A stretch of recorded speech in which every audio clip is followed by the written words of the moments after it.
Romeo and Juliet by William Shakespeare. Persons represented: Escalus, Prince of Verona, read by David Muncaster. Paris, a young nobleman, kinsman to the prince, read by M.B.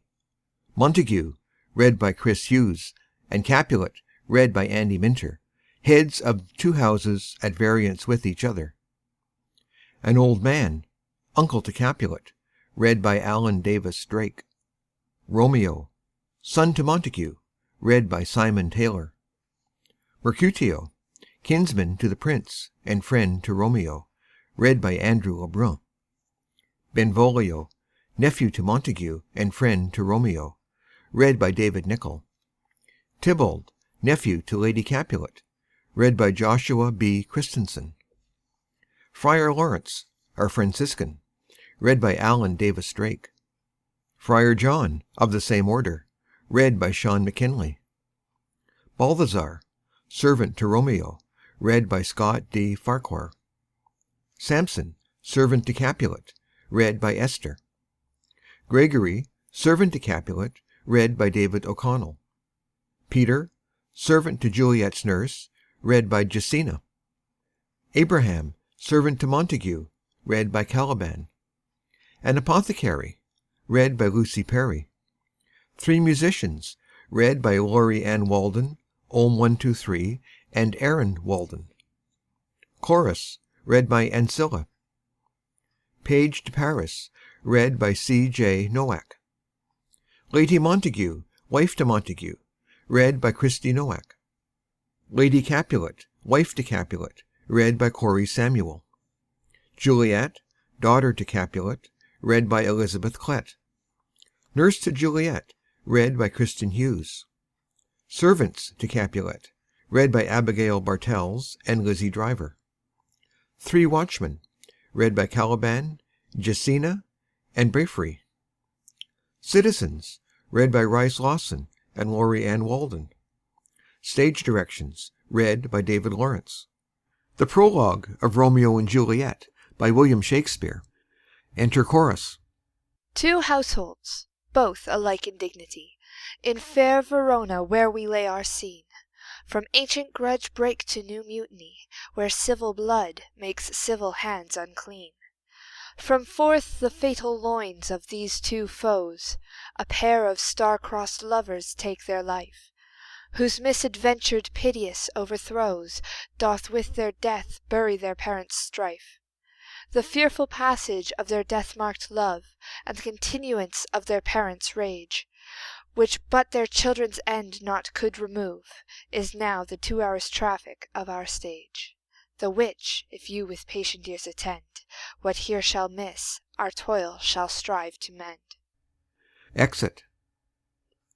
End of Prologue. Act 1 of Romeo and Juliet by William Shakespeare.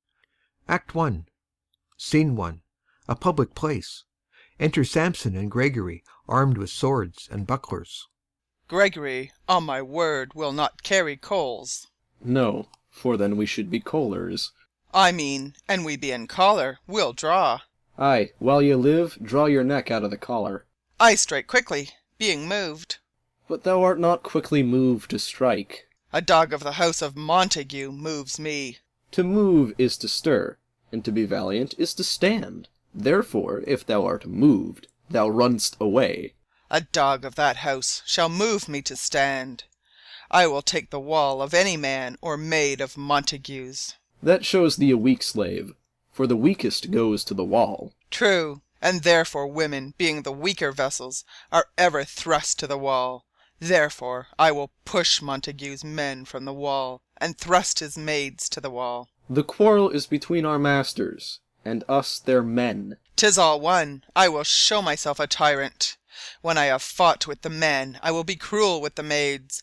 I will cut off their heads. The heads of the maids? Aye, the heads of the maids, or their maiden heads. Take it in what sense thou wilt. They must take it in sense that feel it. Me they shall feel while I am able to stand. And 'tis known I am a pretty piece of flesh. 'Tis well thou art not fish. If thou hadst been poor John. Draw thy tool. Here comes two of the house of Montagues. My naked weapon is out. Quarrel, I will back thee. How? Turn thy back and run? Fear me not. No, marry, I fear thee. Let us take the law of our sides. Let them begin. I will frown as I pass by, and let them take it as they list. Nay, as they dare. I will bite my thumb at them, which is disgrace to them if they bear it. Enter Abraham and Balthazar. Do you bite your thumb at us, sir? I do bite my thumb, sir. Do you bite your thumb at us, sir? Is the law of our side if I say aye? No. No, sir, I do not bite my thumb at you, sir. But I bite my thumb, sir. Do you quarrel, sir? Quarrel, sir? No, sir. But if you do, sir, am for you. I serve as good a man as you. No better. Well, sir. Say better. Here comes one of my master's kinsmen. Yes, better, sir. You lie. Draw, if you be men. Gregory, remember thy swashing blow. They fight. Enter Benvolio. Part, fools! Put up your swords! You know not what you do! Beats down their swords. Enter Tybalt. What? Art thou drawn among these heartless hinds? Turn thee, Benvolio. Look upon thy death. I do but keep the peace. Put up thy sword, or manage it to part these men with me. What? Drawn and talk of peace? I hate the word, as I hate hell, all Montagues, and thee. Have at thee, coward. They fight. Enter several of both houses, who join the fray. Then enter citizens with clubs. Clubs, bills, and partisans, strike, beat them down. Down with the Capulets, down with the Montagues. Enter Capulet in his gown, and Lady Capulet. What noise is this? Give me my long sword, oh! A crutch, a crutch. Why call you for a sword? My sword, I say. Old Montague is come, and flourishes his blade in spite of me. Enter Montague and his Lady Montague. Thou villain, Capulet, hold me not, let me go. Thou shalt not stir 1 foot to seek a foe. Enter Prince with attendants. Rebellious subjects, enemies to peace, profaners of this neighbour-stained steel. Will they not hear? What, ho, you men, you beasts, that quench the fire of your pernicious rage, with purple fountains issuing from your veins, on pain of torture from those bloody hands. Throw your mistempered weapons to the ground, and hear the sentence of your moved prince. 3 civil brawls, bred of an airy word, by thee, old Capulet and Montague, have thrice disturbed the quiet of our streets, and made Verona's ancient citizens cast by their grave beseeming ornaments, to wield old partisans in hands as old, cankered with peace, to part your cankered hate. If you ever disturb our streets again, your lives shall pay the forfeit of the peace. For this time all the rest depart away. You, Capulet, shall go along with me. And Montague, come you this afternoon, to know our farther pleasure in this case. To old Freetown, our common judgment place. Once more, on pain of death, all men depart. Exeunt Prince and attendants, Capulet, Lady Capulet, Tybalt, citizens, and servants. Who set this ancient quarrel new abroach? Speak, nephew, were you by when it began? Here were the servants of your adversary and yours close fighting ere I did approach. I drew to part them. In the instant came the fiery Tybalt with his sword prepared, which, as he breathed defiance to my ears, he swung about his head and cut the winds who, nothing hurt withal, hissed him in scorn. While we were interchanging thrusts and blows, came more and fought on part and part, till the prince came, who parted either part. Oh, where is Romeo? Saw you him to-day? Right glad I am he was not at this fray. Madam, an hour before the worshipped sun peered forth the golden window of the east, a troubled mind drave me to walk abroad, where, Underneath the grove of sycamore that westward rooteth from the city's side, so early walking did I see your son. Towards him I made, but he was ware of me, and stole into the covert of the wood. I, measuring his affections by my own, that are most busied when they're most alone, pursued my humour, not pursuing his, and gladly shunned who gladly fled from me. Many a morning hath he there been seen, with tears augmenting the fresh morning's dew, adding to clouds more clouds with his deep sighs. But all so soon as the all-cheering sun should in the farthest east begin to draw the shady curtains from Aurora's bed, away from light steals home my heavy son, and private in his chamber pens himself, shuts up his windows, locks fair daylight out, and makes himself an artificial night. Black and portentous must this humour prove, unless good counsel may the cause remove. My noble uncle, do you know the cause? I neither know it, nor can learn of him. Have you importuned him by any means? Both by myself and many other friends.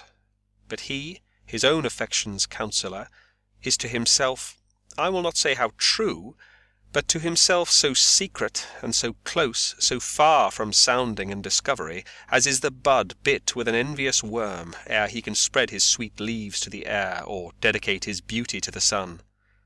Could we but learn from whence his sorrows grow, we would as willingly give cure as know. See where he comes! So please you, step aside. I'll know his grievance, or be much denied. I would thou wert so happy by thy stay to hear true shrift. Come, madam, let's away. Exeunt Montague and Lady. Enter Romeo. Good morrow, cousin. Is the day so young? But new struck 9. Ay me, sad hours seem long. Was that my father that went hence so fast? It was. What sadness lengthens Romeo's hours? Not having that which, having, makes them short. In love? Out.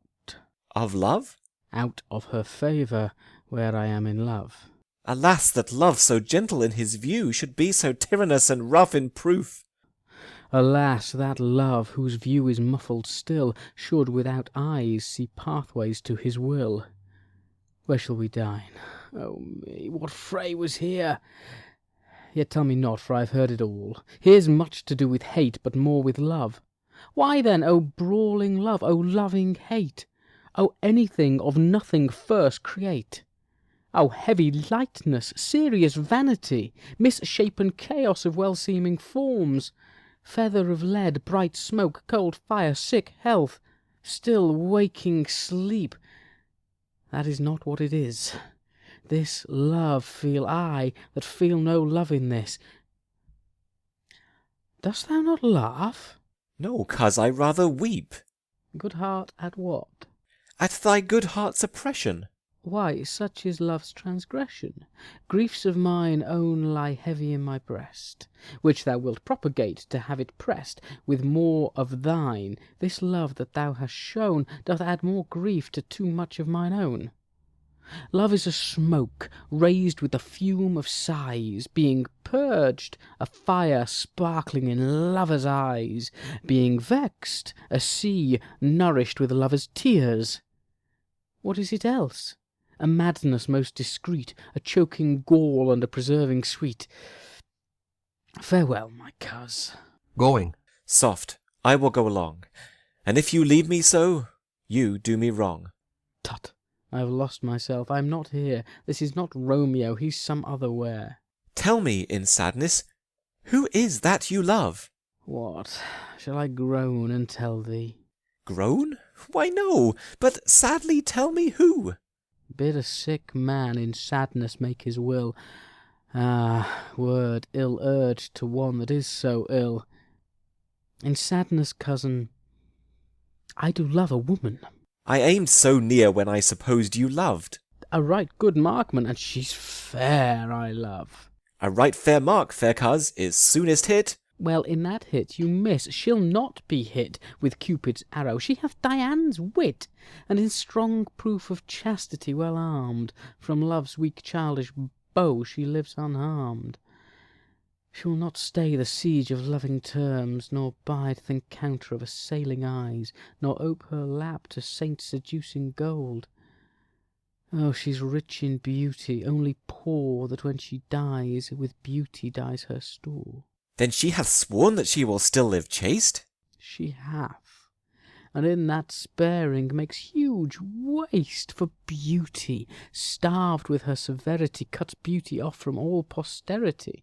She's too fair, too wise, wisely too fair, to merit bliss by making me despair. She hath forsworn to love, and in that vow do I live dead that live to tell it now. Be ruled by me. Forget to think of her. Oh, teach me how I should forget to think. By giving liberty unto thine eyes, examine other beauties. 'Tis the way to call hers exquisite in question more. These happy masks that kiss fair ladies' brows, being black, puts us in mind they hide the fair. He that is strucken blind cannot forget the precious treasure of his eyesight lost. Show me a mistress that is passing fair. What doth her beauty serve but as a note where I may read who passed that passing fair? Farewell. Thou canst not teach me to forget. I'll pay that doctrine, or else die in debt. Exeunt. Scene 2. A street. Enter Capulet, Paris, and servant. But Montague is bound as well as I, in penalty alike. 'Tis not hard, I think, for men so old as we to keep the peace. Of honourable reckoning are you both, and pity 'tis you lived at odds so long. But now, my lord, what say you to my suit? But saying all what I have said before. My child is yet a stranger in the world. She hath not seen the change of 14 years. Let 2 more summers wither in their pride, ere we may think her right to be a bride. Younger than she are happy mothers made. And too soon marred are those so early made. The earth hath swallowed all my hopes but she. She is the hopeful lady of my earth. But woo her, gentle Paris, get her heart. My will to her consent is but a part, and she agree, within her scope of choice lies my consent, and fair according voice. This night I hold an old accustomed feast, whereto I have invited many a guest, such as I love. And you among the store, one more, most welcome makes my number more. At my poor house look to behold this night earth-treading stars that make dark heaven light. Such comfort as do lusty young men feel when well-apparelled April on the heel of limping winter treads. Even such delight among fresh female buds shall you this night inherit at my house. Hear all see, and like her most whose merit most shall be. Which among view of many, mine, being one, may stand in number, though in reckoning none. Come, go with me. Go, Sirrah, trudge about through fair Verona. Find those persons out whose names are written there. Gives a paper. And to them say, my house and welcome on their pleasure stay. Exeunt Capulet and Paris. Find them out whose names are written here. It is written that the shoemaker should meddle with his yard, and the tailor with his last, the fisher with his pencil, and the painter with his nets. But I am sent to find those persons whose names are here writ, and can never find what names the writing person hath here writ. I must to the learned, in good time. Enter Benvolio and Romeo. Tut, man! One fire burns out another's burning. One pain is lessened by another's anguish. Turn giddy, and be holp by backward turning. One desperate grief cures with another's languish. Take thou some new infection to thy eye, and the rank poison of the old will die. Your plantain leaf is excellent for that. For what, I pray thee? For your broken shin. Why, Romeo, art thou mad? Not mad, but bound more than a madman is, shut up in prison, kept without my food, whipped and tormented, and... God den, good fellow. God gie gooden. I pray, sir, can you read? Ay, mine own fortune in my misery. Perhaps you have learned it without book. But I pray, can you read anything you see? Ay, if I know the letters and the language. Ye say honestly, rest you merry. Stay, fellow. I can read. Reads. Signor Martino and his wife and daughters. County Anselmo and his beauteous sisters. The lady widow of Vitruvio. Signor Placencio and his lovely nieces. Mercutio and his brother Valentine. Mine uncle Capulet, his wife and daughters, my fair niece Rosaline, Livia, Signor Valencio and his cousin Tybalt, Lucio and the lively Helena. A fair assembly. Gives back the paper. Whither should they come? Up. Whither? To supper. To our house. Whose house? My master's. Indeed, I should have asked you that before. Now I'll tell you without asking. My master is the great rich Capulet, and if you be not of the house of Montagues, I pray come and crush a cup of wine. Rest you merry. Exit. At this same ancient feast of Capulets sups the fair Rosaline whom thou so lovest, with all the admired beauties of Verona. Go thither, and with unattainted eye compare her face with some that I shall show, and I will make thee think thy swan a crow. When the devout religion of mine eye maintains such falsehood, then turn tears to fires. And these, who often drowned, could never die, transparent heretics, be burnt for liars. One fairer than my love? The all-seeing sun ne'er saw her match since first the world begun. Tut, you saw her fair, none else being by, herself poised with herself in either eye. But in that crystal scales let there be weighed your lady's love against some other maid, that I will show you shining at this feast, and she shall scant show well that now shows best. I'll go along, no such sight to be shown, but to rejoice in splendour of my own. Exit. Scene 3. Room in Capulet's house. Enter Lady Capulet and nurse. Nurse, where's my daughter? Call her forth to me. Now by my maidenhead, at 12-year-old, I bade her come. What lamb? What ladybird? God forbid, where's this girl? What, Juliet? Enter Juliet. How now? Who calls? Your mother. Madam, I am here. What is your will? This is the matter. Nurse, give leave a while, we must talk in secret.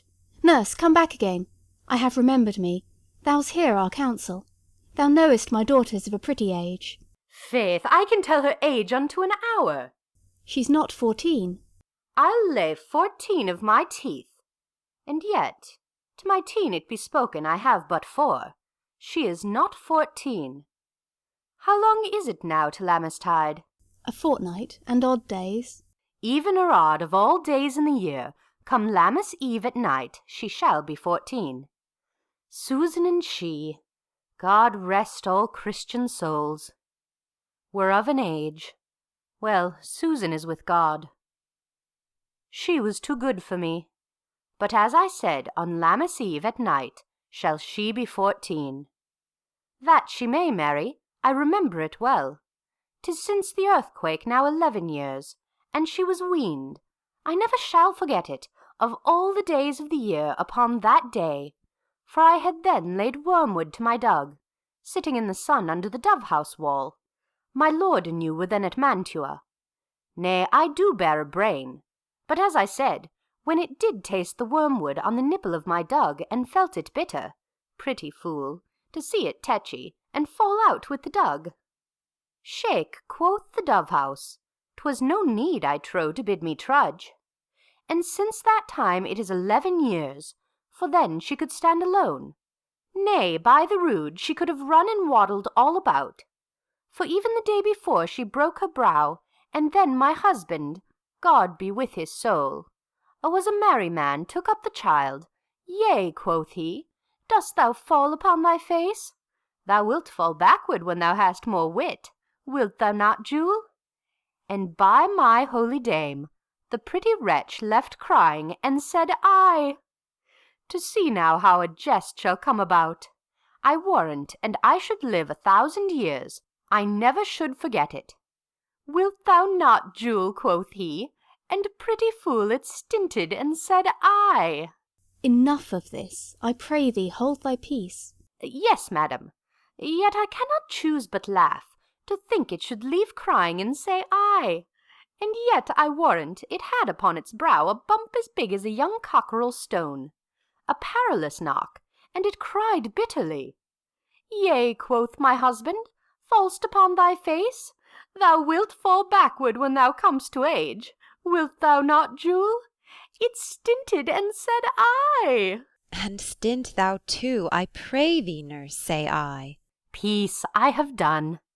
Thou wast the prettiest babe that e'er I nursed, and I might live to see thee married once I have my wish. Marry, that marry is the very theme I came to talk of. Tell me, daughter Juliet, how stands your disposition to be married? It is an honour that I dream not of. An honour! Were not I thine only nurse, I would say thou hadst sucked wisdom from thy teat. Well, think of marriage now. Younger than you, here in Verona, ladies of esteem, are made already mothers. By my count, I was your mother much upon these years that you are now a maid. Thus, then, in brief, the valiant Paris seeks you for his love. A man, young lady, such a man as all the world. Why, he's a man of wax. Verona's summer hath not such a flower. Nay, he's a flower, in faith, a very flower. What say you? Can you love the gentleman? This night you shall behold him at our feast. Read o'er the volume of young Paris's face, and find delight writ there with beauty's pen. Examine every married lineament, and see how one another lends content, and what obscured in this fair volume lies, find written in the margent of his eyes. This precious book of love, this unbound lover, to beautify him only lacks a cover. The fish lives in the sea, and 'tis much pride for fair without the fair within to hide. That book in many's eyes doth share the glory, that in gold clasps locks in the golden story. So shall you share all that he doth possess, by having him, making yourself no less. No less, nay, bigger. Women grow by men. Speak briefly. Can you like of Paris's love?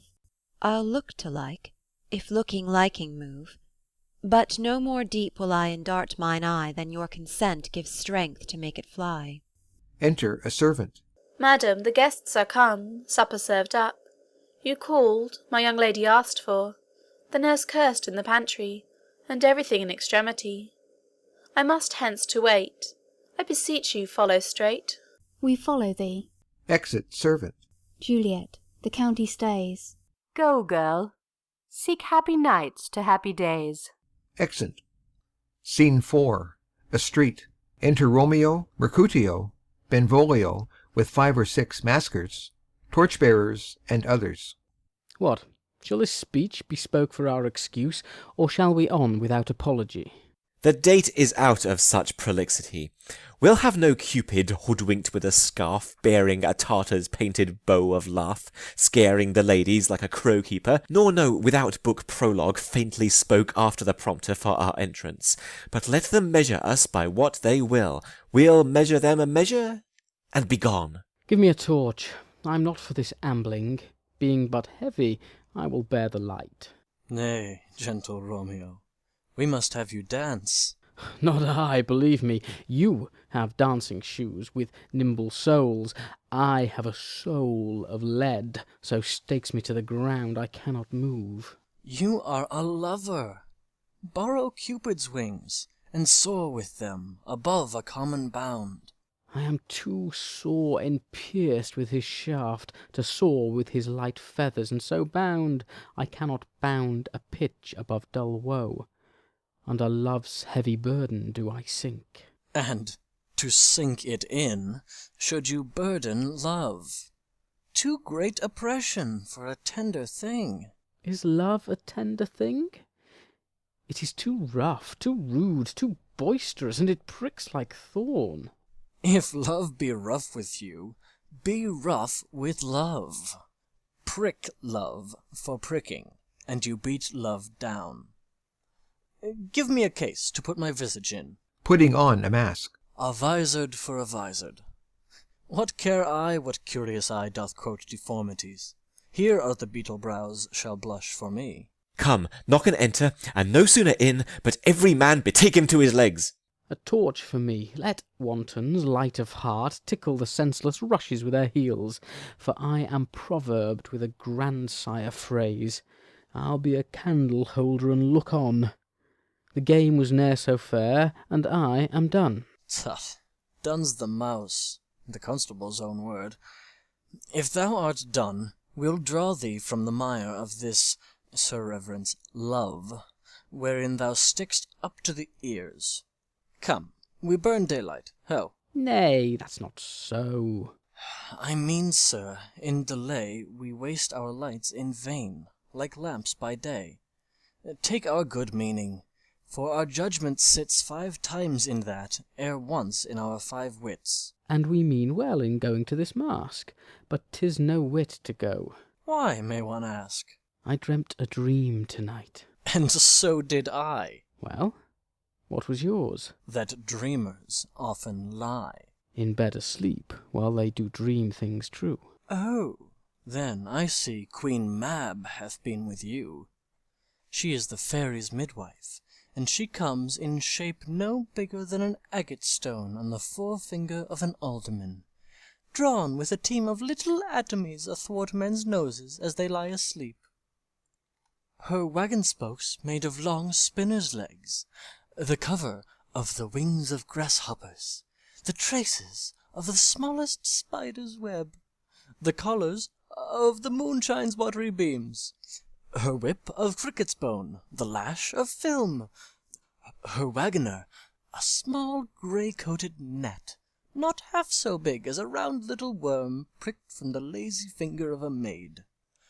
Her chariot is an empty hazelnut, made by the joiner's squirrel or old grub, time out of mind the fairies' coachmakers. And in this state she gallops, night by night, through lovers' brains, and then they dream of love, or courtiers' knees that dream on curtsies straight, or lawyers' fingers who straight dream on fees, or ladies' lips who straight on kisses dream, which oft the angry Mab with blisters plagues, because their breaths with sweetmeats tainted are.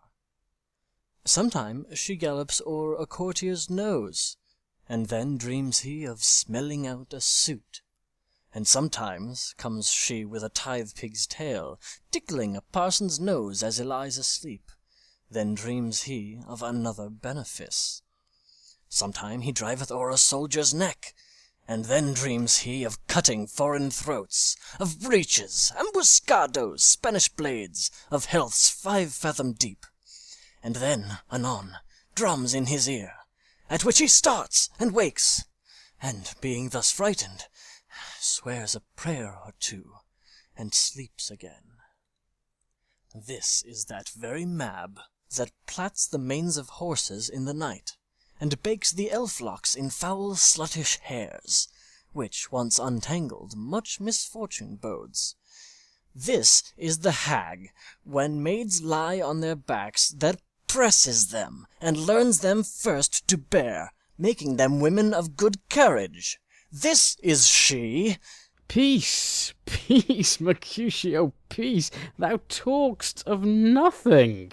True, I talk of dreams, which are the children of an idle brain, begot of nothing but vain fantasy, which is as thin of substance as the air, and more inconstant than the wind, who woos even now the frozen bosom of the north, and, being angered, puffs away from thence, turning his face to the dew-dropping south. This wind you talk of blows us from ourselves. Supper is done, and we shall come too late.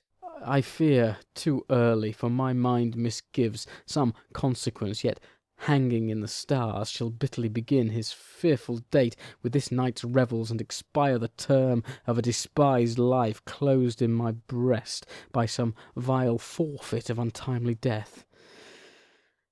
But he that hath the steerage of my course direct my sail. On, lusty gentlemen. Strike drum! Exit. Scene 5. A hall in Capulet's house. Musicians waiting. Enter servants. Where's Potpan, that he helps not to take away? He shift a trencher, he scrape a trencher. When good manners shall lie all in one or two men's hands, and they unwashed too, 'tis a foul thing. Away with the joined stools, remove the court cupboard, look to the plate. Good thou, save me a piece of marchpane, and as thou loves me, let the porter let in Susan Grindstone and Nell. Antony and Potpan. Aye, boy, ready. You are looked for and called for, asked for and sought for in the great chamber. We cannot be here and there too. Cheerily, boys, be brisk a while, and the longer liver take all. They retire behind. Enter Capulet and company, with the guests, the maskers. Welcome, gentlemen. Ladies that have their toes unplagued with corns will have a bout with you. Ah, my mistresses! Which of you all will now deny to dance? She that makes dainty, she, I'll swear, hath corns. Am I come near you now? Welcome, gentlemen. I have seen the day that I have worn a vizard, and could tell a whispering tale in a fair lady's ear, such as would please. 'Tis gone, 'tis gone, 'tis gone. You're welcome, gentlemen. Come, musicians, play. All give room, and foot it goes. Music plays, and they dance. More light, you knaves, and turn the tables up, and quench the fire. The room is grown too hot. Ah, sirrah, this unlooked-for sport comes well. Nay, sit, good cousin Capulet, for you and I are past our dancing days. How long is't now since last yourself and I were in a mask? By your lady, 30 years. What, man? 'Tis not so much, 'tis not so much. 'Tis since the nuptial of Lucentio. Come Pentecost as quickly as it will, some 25 years, and then we masked. 'Tis more, 'tis more. His son is elder, sir. His son is 30. Will you tell me that? His son was but a ward 2 years ago. What lady is that, which doth enrich the hand of yonder knight? I know not, sir. Oh, she doth teach the torches to burn bright. It seems she hangs upon the cheek of night, like a rich jewel in an Ethiop's ear. Beauty too rich for use, for earth too dear. So shows a snowy dove, trooping with crows, as yonder lady o'er her fellows shows. The measure done, I'll watch her place of stand, and touching hers make blessed my rude hand. Did my heart love till now? Forswear its sight, for I ne'er saw true beauty till this night. This, by his voice, should be a Montague. Fetch me my rapier, boy.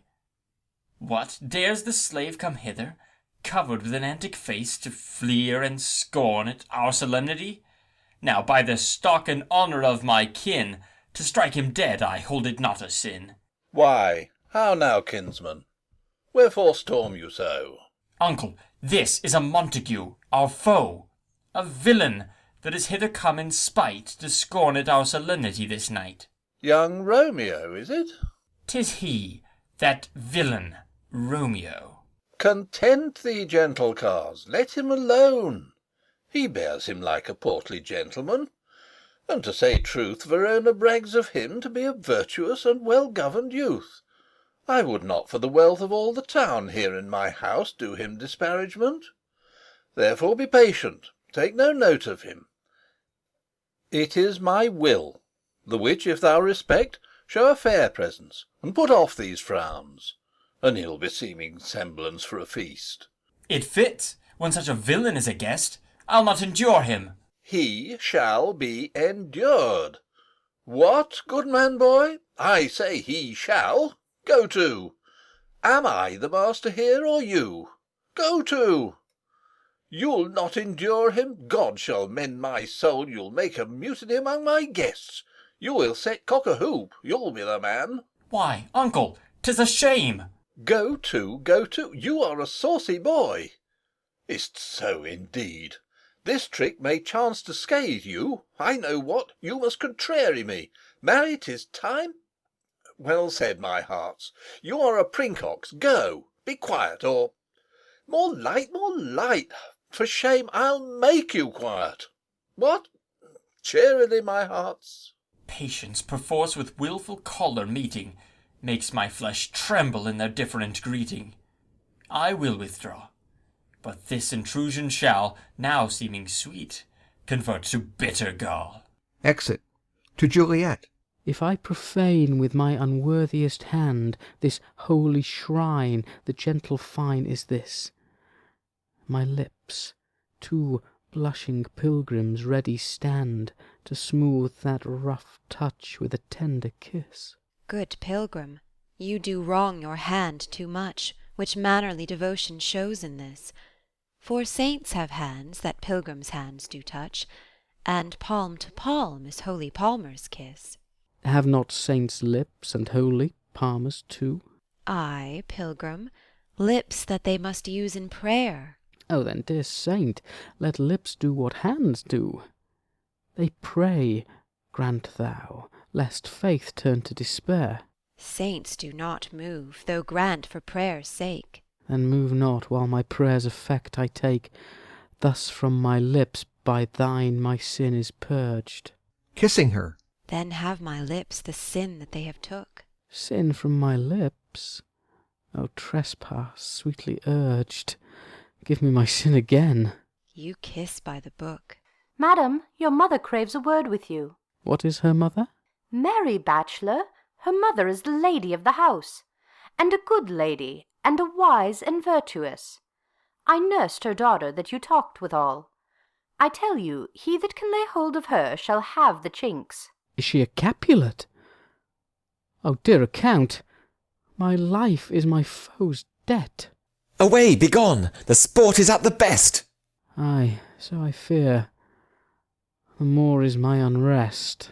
Nay, gentlemen, prepare not to be gone. We have a trifling foolish banquet towards. Is't e'en so? Why, then I thank you all. I thank you, honest gentlemen. Good night. More torches here. Come on, then. Let's to bed. Ah, sirrah. To second Capulet. By my fay, it waxes late. I'll to my rest. Exeunt, all but Juliet and nurse. Come hither, nurse. What is yond gentleman? The son and heir of old Tiberio. What's he that now is going out of door? Marry, that I think be young Petruchio. What's he that follows there, that would not dance? I know not. Go ask his name. If he be married, my grave is like to be my wedding bed.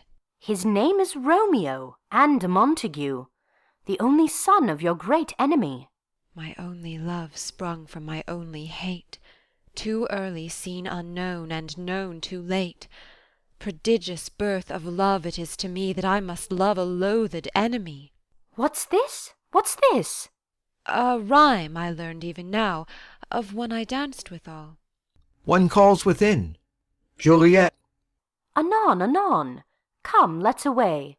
The strangers are all gone. Exeunt. Enter chorus. Now old desire doth in his deathbed lie, and young affection gapes to be his heir. That fair for which love groaned for and would die, with tender Juliet matched is now not fair. Now Romeo is beloved and loves again, alike bewitched by the charm of looks, but to his foe supposed he must complain, and she steal love's sweet bait from fearful hooks. Being held a foe he may not have access to breathe such vows as lovers used to swear, and she as much in love, her means much less, to meet her new beloved anywhere. But passion lends them power time means to meet, tempering extremities with extreme sweet. Exit. End of Act 1. Act 2 of Romeo and Juliet by William Shakespeare. Act 2, Scene 1, an opening place adjoining Capulet's garden. Enter Romeo. Can I go forward where my heart is here? Turn back, dull earth, and find thy centre out. He climbs the wall and leaps down within it. Enter Benvolio and Mercutio. Romeo! My cousin Romeo! He is wise, and on my life hath stolen him to bed. He ran this way and leapt this orchard wall. Call, good Mercutio. Nay, I'll conjure too. Romeo! Humours! Madman! Passion! Lover! Appear thou in the likeness of a sigh. Speak but one rhyme, and I am satisfied. Cry but ah me! Pronounce but love and dove.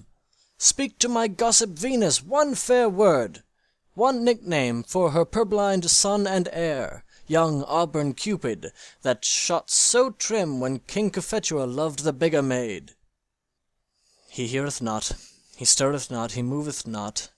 The ape is dead, and I must conjure him. I conjure thee, by Rosalie's bright eyes, by her high forehead and her scarlet lip, by her fine foot, straight leg, and quivering thigh, and the demesnes that there adjacent lie, that in thy likeness thou appear to us. And if he hear thee, thou wilt anger him. This cannot anger him. 'Twould anger him to raise a spirit in his mistress's circle of some strange nature, letting it there stand till she had laid it and conjured it down. That were some spite. My invocation is fair and honest, and in his mistress's name I conjure only but to raise up him. Come, he hath hid himself amongst these trees to be consorted with the humorous night. Blind is his love, and best befits the dark. If love be blind, love cannot hit the mark. Now will he sit under a medlar tree, and wish his mistress were that kind of fruit as maids call medlars when they laugh alone. Romeo, good night. I'll to my truckle bed. This field bed is too cold for me to sleep. Come, shall we go? Go then, for 'tis in vain to seek him here that means not to be found. Exit. Scene 2, Capulet's garden. Enter Romeo. He jests at scars that never felt a wound. Juliet appears above at a window. But soft! What light through yonder window breaks? It is the east, and Juliet is the sun. Arise, fair sun, and kill the envious moon, who is already sick and pale with grief that thou, her maid, art far more fair than she. Be not her maid, since she is envious. Her vestal livery is but sick and green, and none but fools do wear it. Cast it off. It is my lady. Oh, it is my love. Oh, that she knew she were. She speaks, yet she says nothing. What of that? Her eye discourses. I will answer it. I am too bold. 'Tis not to me she speaks. Two of the fairest stars in all the heaven, having some business, do entreat her eyes to twinkle in their spheres till they return. What if her eyes were there, they in her head? The brightness of her cheek would shame those stars as daylight doth a lamp. Her eyes in heaven would through the airy region stream so bright that birds would sing and think it were not night. See how she leans her cheek upon her hand. Oh, that I were a glove upon that hand, that I might touch that cheek. Ah me. She speaks. Oh, speak again, bright angel, for thou art as glorious to this night being o'er my head, as is a winged messenger of heaven unto the white upturned wondering eyes of mortals that fall back to gaze on him when he bestrides the lazy pacing clouds and sails upon the bosom of the air. O Romeo, Romeo, wherefore art thou Romeo? Deny thy father, and refuse thy name, or if thou wilt not, Be but sworn my love, and I'll no longer be a Capulet. Aside. Shall I hear more, or shall I speak at this? 'Tis but thy name that is my enemy. Thou art thyself, though not a Montague. What's Montague? It is nor hand, nor foot, nor arm, nor face, nor any other part belonging to a man. Oh, be some other name. What's in a name? That which we call a rose by any other name would smell as sweet. So Romeo would, were he not Romeo called, retain that dear perfection which he owes without that title. Romeo, doff thy name, and for that name which is no part of thee, take all myself. I take thee at thy word.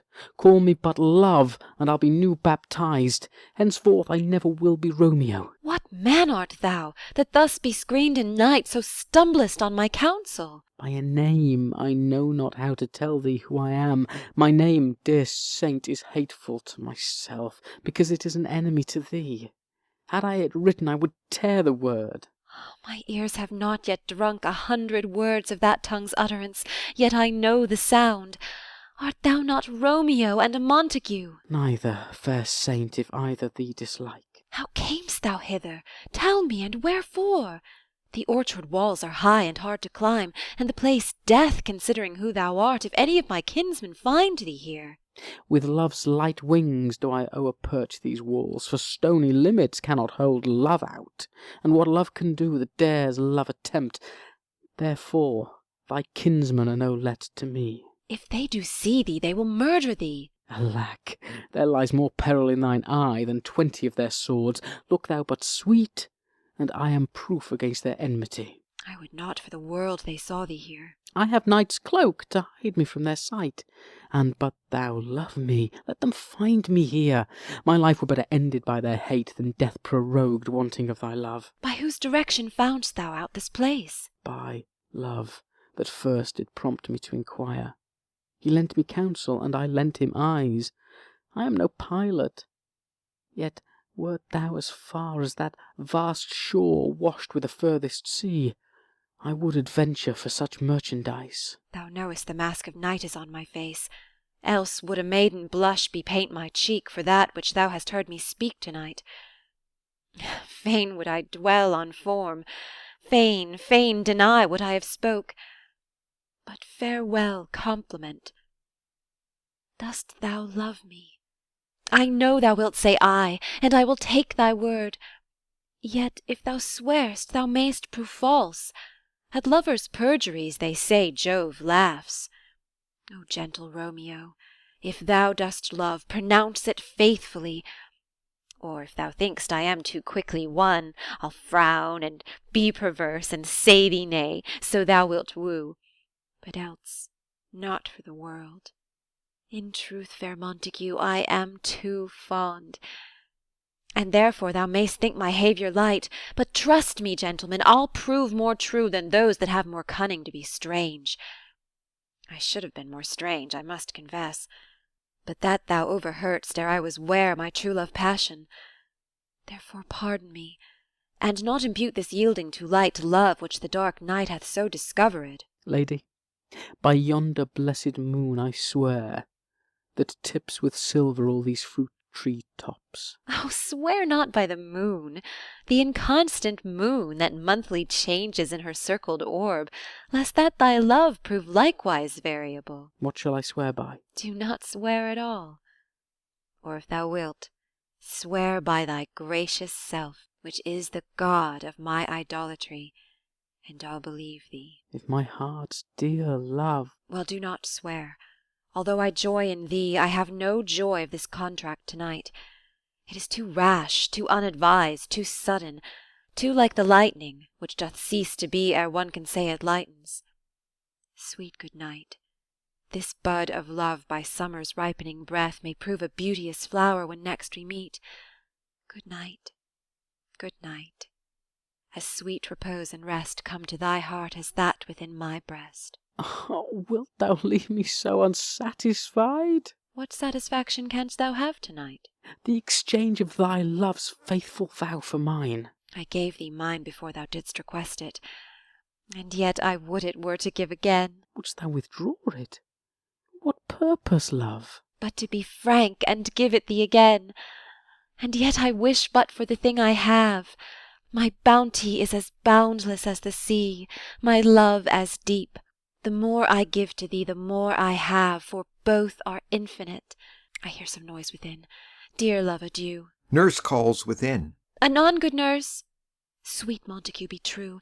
Stay but a little, I will come again. Exit. Oh, blessed, blessed night, I am afeard, being in night. All this is but a dream, too flattering sweet to be substantial. Enter Juliet above. 3 words, dear Romeo, and good night indeed.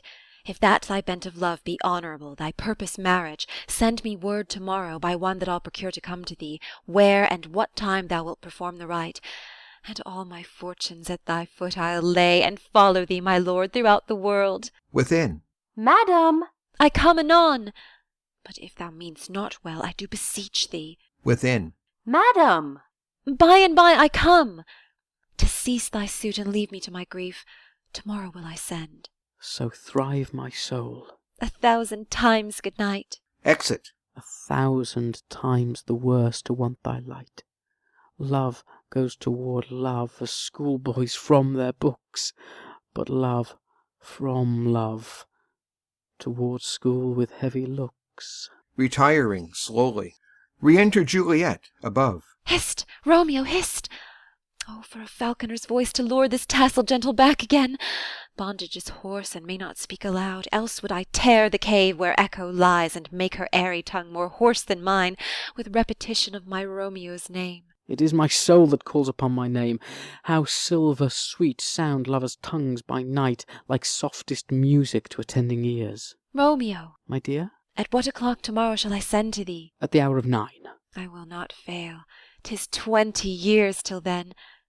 I have forgot why I did call thee back. Let me stand here till thou remember it. I shall forget to have thee still stand there, remembering how I love thy company. And I'll still stay, to have thee still forgetting any other home but this. 'Tis almost morning. I would have thee gone, and yet no farther than a wanton's bird that lets it hop a little from her hand, like a poor prisoner in his twisted gyves, and with a silk thread plucks it back again, so loving jealous of his liberty. I would I were thy bird. Sweet, so would I, yet I should kill thee with much cherishing. Good night, good night. Parting is such sweet sorrow, that I shall say good night till it be morrow. Exit. Sleep. Dwell upon thine eyes, peace in thy breast. Would I were sleep and peace, so sweet to rest. Hence will I to my ghostly father's cell, his help to crave, and my dear hap to tell. Exit. Scene 3. Friar Lawrence's cell. Enter Friar Lawrence with a basket. The green-eyed morn smiles on the frowning night, checkering the eastern clouds with streaks of light, and flecked darkness like the drunkard reels from forth day's path and Titan's fiery wheels. None, ere the sun advance his burning eye, the day to cheer, and night's dank dew to dry. I must upfill this osier cage of ours with baleful weeds and precious juiced flowers. The earth, that's nature's mother, is her tomb. What is her burying grave? That is her womb. And from her womb children of divers kinds we sucking on her natural bosom find. Many for many, virtues excellent, none but for some, and yet all different. Oh, mickle is the powerful grace that lies in plants, herbs, stones, and their true qualities.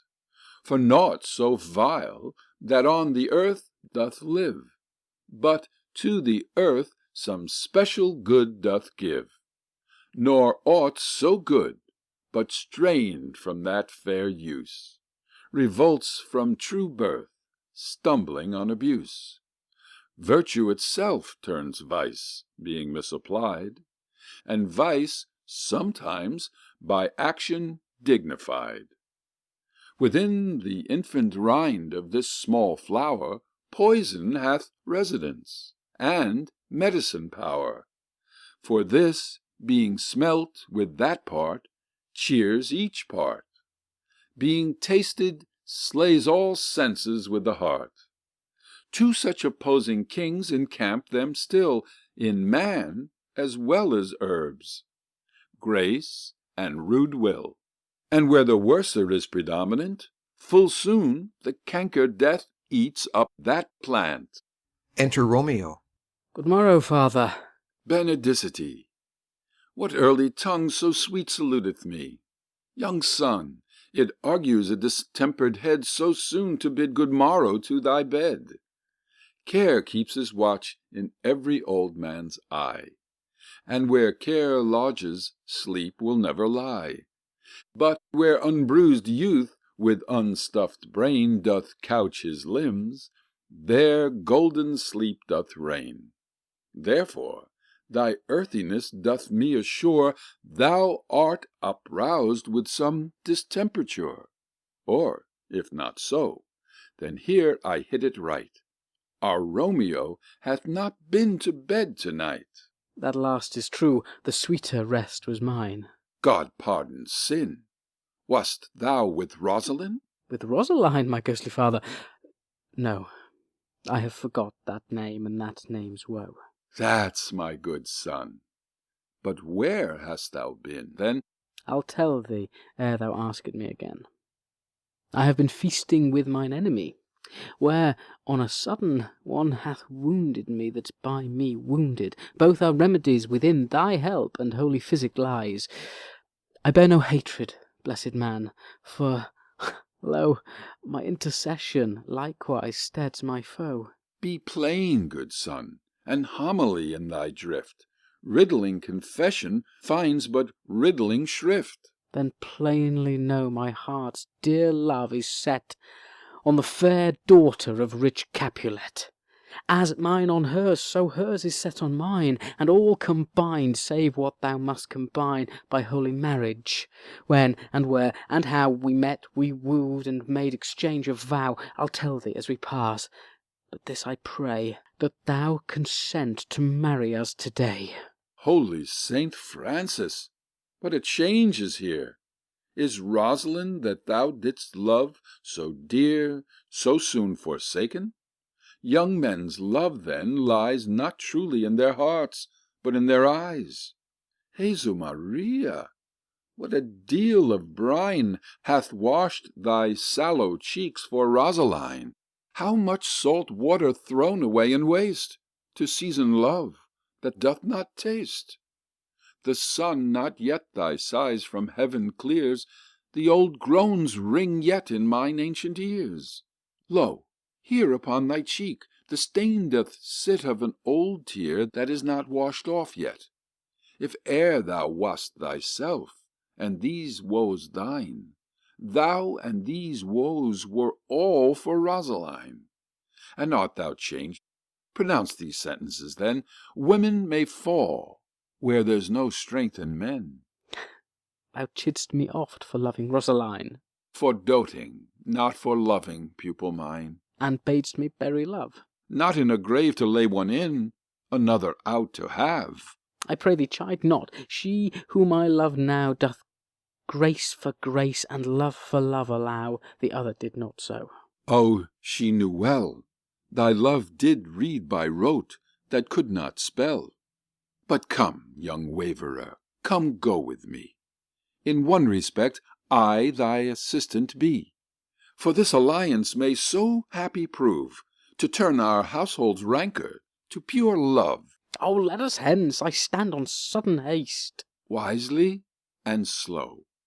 They stumble that run fast. Exeunt. Scene 4. A street. Enter Benvolio and Mercutio. Where the devil should this Romeo be? Came he not home tonight? Not to his father's. I spoke with his man. Ah, that same pale, hard-hearted wench, that Rosaline, torments him so that he will sure run mad. Tybalt, the kinsman of old Capulet, hath sent a letter to his father's house. A challenge, on my life. Romeo will answer it. Any man that can write may answer a letter. Nay, he will answer the letter's master how he dares, being dead.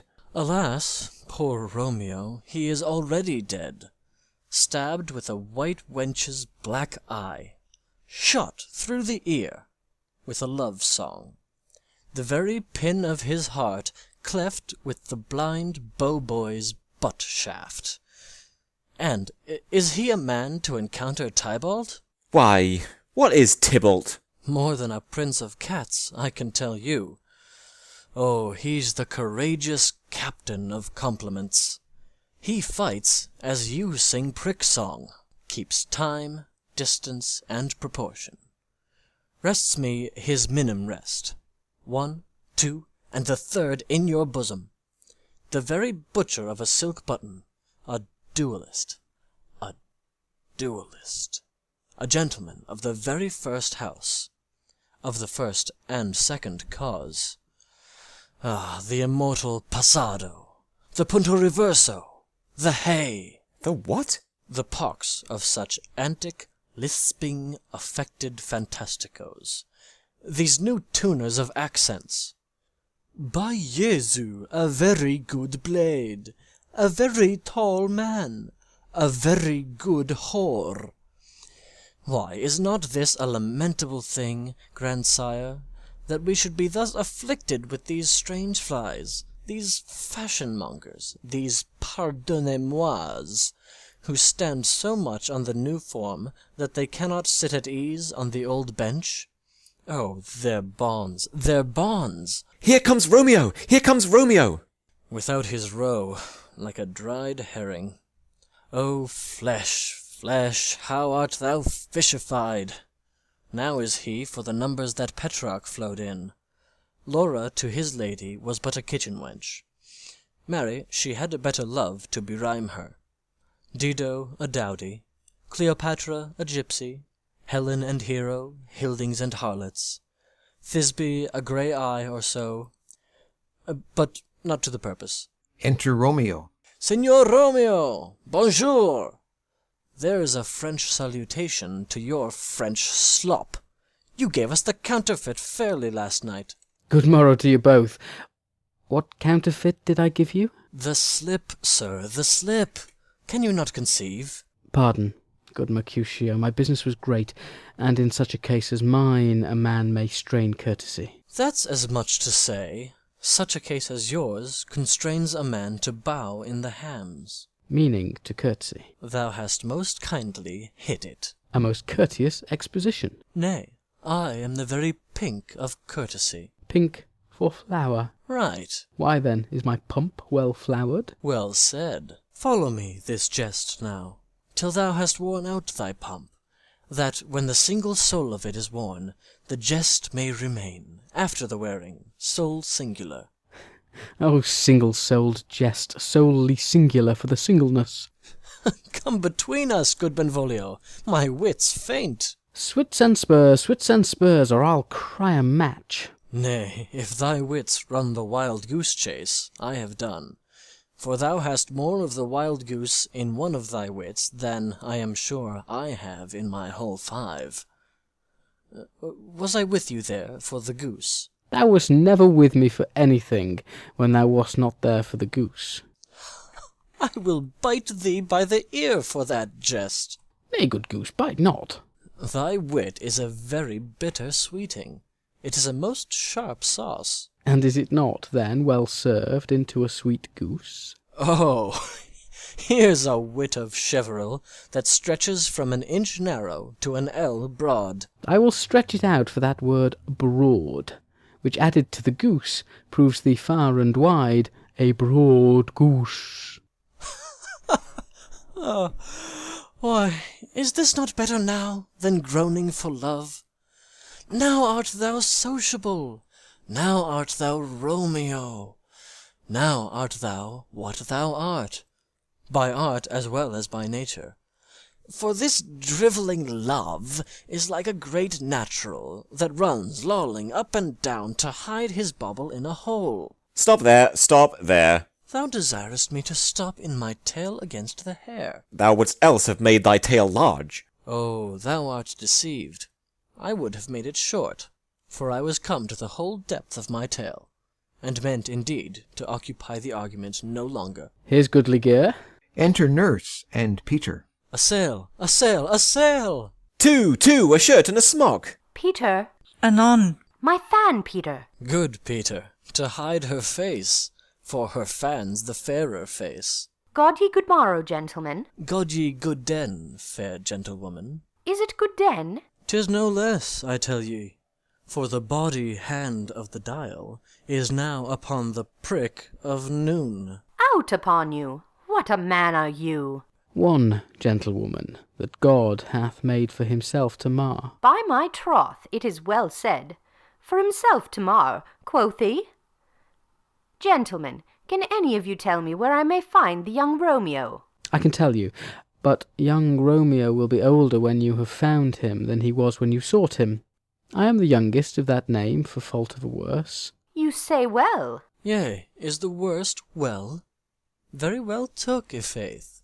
Wisely, wisely. If you be he, sir, I desire some confidence with you. She will indite into some supper. What hast thou found? No hare, sir, unless a hare, sir, in a Lenten pie. That is something stale and hoar, ere it be spent. Sings. An old hare whore and an old hare whore is very good meat in Lent. But a hare that is whore is too much for a score when it whores ere it be spent. Romeo, will you come to your father's? We'll to dinner thither. I will follow you. Farewell, ancient lady, farewell. Singing. Lady, lady, lady. Exeunt Mercutio and Benvolio. Marry, farewell. I pray you, sir, what saucy merchant was this that was so full of his ropery? A gentleman, nurse, that loves to hear himself talk, and will speak more in a minute than he will stand to in a month. An a speak anything against me, I'll take him down. An a were lustier than he is, and 20 such jacks, and if I cannot, I'll find those that shall. Scurvy knave! I am none of his flirt gills, I am none of his skeins mates. And thou must stand by, too, and suffer every knave to use me at his pleasure? I saw no man use you at his pleasure. If I had, my weapon should quickly have been out, I warrant you. I dare draw as soon as another man, if I see occasion in a good quarrel. And the law is on my side. Now, afore God, I am so vexed that every part about me quivers. Scurvy knave! Pray you, sir, a word. And as I told you, my young lady bid me inquire you out. What she bade me say I will keep to myself. But first let me tell ye, if ye should lead her into a fool's paradise, as they say, it were a very gross kind of behaviour, as they say, for the gentlewoman is young, and therefore, if you should deal double with her, truly it were an ill thing to be offered to any gentlewoman, and very weak dealing. Nurse, commend me to thy lady and mistress. I protest unto thee. Good heart and in faith I will tell her as much. Lord, Lord, she will be a joyful woman. What wilt thou tell her, nurse? Thou dost not mark me. I will tell her, sir, that you do protest, which, as I take it, is a gentlemanlike offer. Bid her devise some means to come to shrift this afternoon, and there she shall at Friar Lawrence's cell be shrived and married. Here is for thy pains. No, truly, sir, not a penny. Go to, I say you shall. This afternoon, sir. Well, she shall be there. And stay, good nurse, behind the abbey wall. Within this hour my man shall be with thee, and bring thee cords made like a tackled stair, which to the high top-gallant of my joy must be my convoy in the secret night. Farewell. Be trusty, and I'll quit thy pains. Farewell. Commend me to thy mistress. Now God in heaven bless thee. Hark you, sir. What sayst thou, my dear nurse? Is your man secret? Did you ne'er hear say, two may keep counsel, putting one away? I warrant thee, my man's as true as steel. Well, sir, my mistress is the sweetest lady. Lord, Lord, when 'twas a little prating thing. Oh, there's a nobleman in town, one Paris, that would fain lay knife aboard, but she, good soul, had as lief see a toad, a very toad, as see him.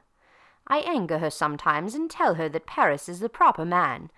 But I'll warrant you, when I say so, She looks as pale as any clout in the versal world. Doth not Rosemary and Romeo both begin with a letter? Ay, nurse, what of that? Both with an R? Ah, mocker! What's the dog's name? R is for the dog. No, I know it begins with some other letter. And she hath the prettiest sententious of it, of you and Rosemary, that it would do you good to hear it. Commend me to thy lady. Ay, 1,000 times. Exit Romeo. Peter! Anon? Peter, take my fan, and go before. Exit. Scene 5. Capulet's garden. Enter Juliet. The clock struck 9 when I did send the nurse. In half an hour she promised to return. Perchance she cannot meet him. That's not so. Oh, she is lame. Love's herald should be thoughts, which 10 times faster glide than the sun's beams, driving back shadows over lowering hills. Therefore do nimble pinioned doves draw love, and therefore hath the wind-swift Cupid's wings. Now is the sun upon the highmost hill of this day's journey, and from 9 till 12 is 3 long hours, yet she is not come. Had she affections and warm youthful blood, she'd be as swift in motion as a ball. My words would bandy her to my sweet love, and his to me. But old folks, many feign as they were dead, unwieldy, slow, heavy, and pale as lead. Oh God, she comes! Enter Nurse and Peter. Oh, honey nurse, what news? Hast thou met with him? Send thy man away. Peter, stay at the gate. Exit Peter. Now, good, sweet nurse. O Lord, why look'st thou sad? Though news be sad, yet tell them merrily. If good, thou shamest the music of sweet news by playing it to me with so sour a face. I am a-weary. Give me leave a while. Fie, how my bones ache. What a jaunt have I had! I would thou hadst my bones, and I thy news. Nay, come, I pray thee, speak, good, good nurse, speak. Jesu, what haste! Can you not stay a while? Do you not see that I am out of breath? How art thou out of breath, when thou hast breath to say to me that thou art out of breath? The excuse that thou dost make in this delay is longer than the tale thou dost excuse. Is thy news good or bad? Answer to that. Say either, and I'll stay the circumstance. Let me be satisfied. Is't good or bad? Well, you have made a simple choice. You know not how to choose a man. Romeo. No, not he. Though his face be better than any man's, yet his leg excels all men's. And for a hand, and a foot, and a body, though they be not to be talked on, yet they are past compare. He is not the flower of courtesy, but I'll warrant him as gentle as a lamb. Go thy ways, wench, serve God. What, have you dined at home? No, no, but all this did I know before. What says he of our marriage? What of that? Lord, how my head aches! What a head have I! It beats as if it would fall in 20 pieces. My back at the other side, oh, my back, my back! Beshrew your heart for sending me about to catch my death with jouncing up and down. I'faith, I am sorry that thou art not well. Sweet, sweet, sweet nurse, tell me, what says my love? Your love says, like an honest gentleman, and a courteous, and a kind, and a handsome, and I warrant a virtuous. Where is your mother? Where is my mother? Why, she is within. Where should she be? How oddly thou repliest! Your love says, like an honest gentleman, where is your mother? O God's lady dear, are you so hot? Marry, come up, I trow. Is this the poultice for my aching bones? Henceforward do your messages yourself. Here's such a coil. Come, what says Romeo? Have you got leave to go to shrift to-day? I have. Then hie you hence to Friar Lawrence's cell. There stays a husband to make you a wife. Now comes the wanton blood up in your cheeks. They'll be in scarlet straight at any news. Hie you to church. I must another way to fetch a ladder, by the which your love must climb a bird's nest soon when it is dark. I am the drudge, and toil in your delight, but you shall bear the burden soon at night. Go, I'll to dinner. Hie you to the cell. Oh, hie to high fortune! Honest nurse, farewell! Exeunt. Scene 6. Friar Lawrence's cell. Enter Friar Lawrence and Romeo. So smile the heavens upon this holy act, that after hours with sorrow chide us not. Amen, amen. But come, what sorrow can, it cannot countervail the exchange of joy that one short minute gives me in her sight. Do thou but close our hands with holy words, then love-devouring death do what he dare. It is enough I may but call her mine. These violent delights have violent ends, and in their triumph die, like fire and powder, which, as they kiss, consume. The sweetest honey is loathsome in his own deliciousness, and in the taste confounds the appetite. Therefore love moderately, long love doth so. Too swift arrives as tardy as too slow. Here comes the lady. Oh, so light of foot will ne'er wear out the everlasting flint. A lover may bestride the gossamer that idles in the wanton summer air, and yet not fall. So light is vanity. Enter Juliet. Good even to my ghostly confessor. Romeo shall thank thee, daughter, for us both. As much to him, else is his thanks too much. Ah, Juliet, if the measure of thy joy be heaped like mine, and that thy skill be more to blazon it, then sweeten with thy breath this neighbour air, and let rich music's tongue unfold the imagined happiness that both receive in either by this dear encounter. Conceit, more rich in matter than in words, brags of his substance, not of ornament. They are but beggars that can count their worth. But my true love is grown to such excess, I cannot sum up some of half my wealth. Come with me, and we will make short work. For by your leaves you shall not stay alone, till Holy Church incorporate two in one. Exeunt. End of Act 2. Act 3 of Romeo and Juliet by William Shakespeare. Act 3, Scene 1. A public place. Enter Mercutio, Benvolio, page, and servants. I pray thee, good Mercutio, let's retire. The day is hot, the Capulets abroad, and if we meet, we shall not scape a brawl. For now, these hot days is the mad blood stirring. Thou art like one of these fellows that, when he enters the confines of a tavern, clasps me his sword upon the table, and says, God send me no need of thee, and by the operation of the second cup, draws him on the drawer, when indeed there is no need. Am I like such a fellow? Come, thou art as hot a jack in thy mood as any in Italy, and as soon moved to be moody, and as soon moody to be moved. And what two? Nay, and there were two such, we should have none shortly, for one would kill the other. Why, thou wilt quarrel with a man that hath a hair more or a hair less in his beard than thou hast. Thou wilt quarrel with a man for cracking nuts, having no other reason but because thou hast hazel eyes. What eye but such an eye would spy out such a quarrel? Thy head is as full of quarrels as an egg is full of meat, and yet thy head hath been beaten as addle as an egg for quarrelling. Thou hast quarrelled with a man for coughing in the street, because he hath wakened thy dog that hath lain asleep in the sun. Didst thou not fall out with a tailor for wearing his new doublet before Easter? With another for tying his new shoes with an old riband?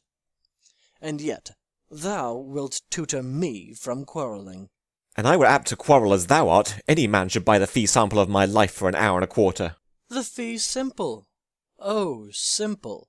By my head, here come the Capulets! By my heel, I care not. Enter Tybalt and others.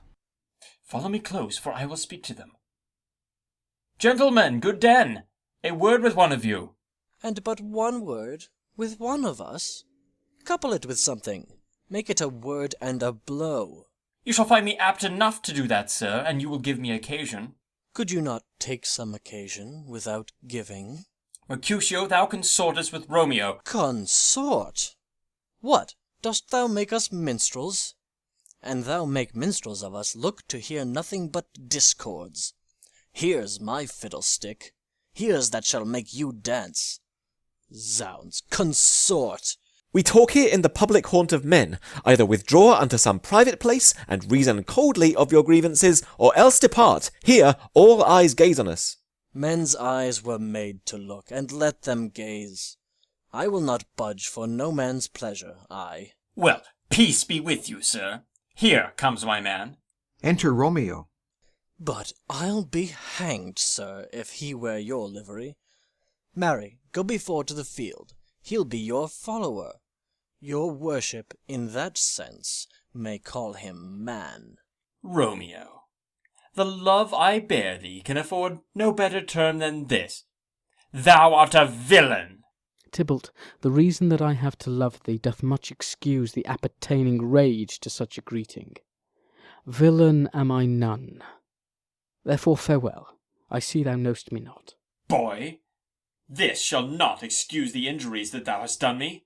Therefore turn and draw. I do protest I never injured thee, but love thee better than thou canst devise till thou shalt know the reason of my love. And so, good Capulet, which name I tender as dearly as mine own, be satisfied. Oh, calm, dishonourable, vile submission. Alla stoccata carries it away. Draws. Tybalt, you rat-chaser, will you walk? What wouldst thou have with me? Good king of cats, nothing but one of your 9 lives.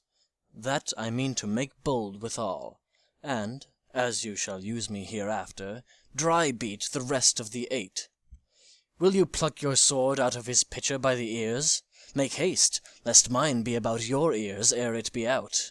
I am for you. Drawing. Gentle Mercutio, put thy rapier up. Come, sir, your passado. They fight. Draw, Benvolio, beat down their weapons. Gentlemen, for shame! Forbear this outrage. Tybalt, Mercutio, the prince expressly hath forbid this bandying in Verona streets. Hold, Tybalt! Good Mercutio! Exit Tybalt with his partisans. Ah! I am hurt. A plague on both your houses. I am sped. Is he gone, and hath nothing? What, art thou hurt?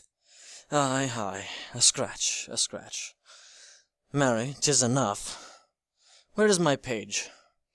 Go, villain, fetch a surgeon. Exit page. Courage, man. The hurt cannot be much. No, 'tis not so deep as a well, nor so wide as a church door, but 'tis enough. 'Twill serve. Ask for me tomorrow, and you shall find me a grave man.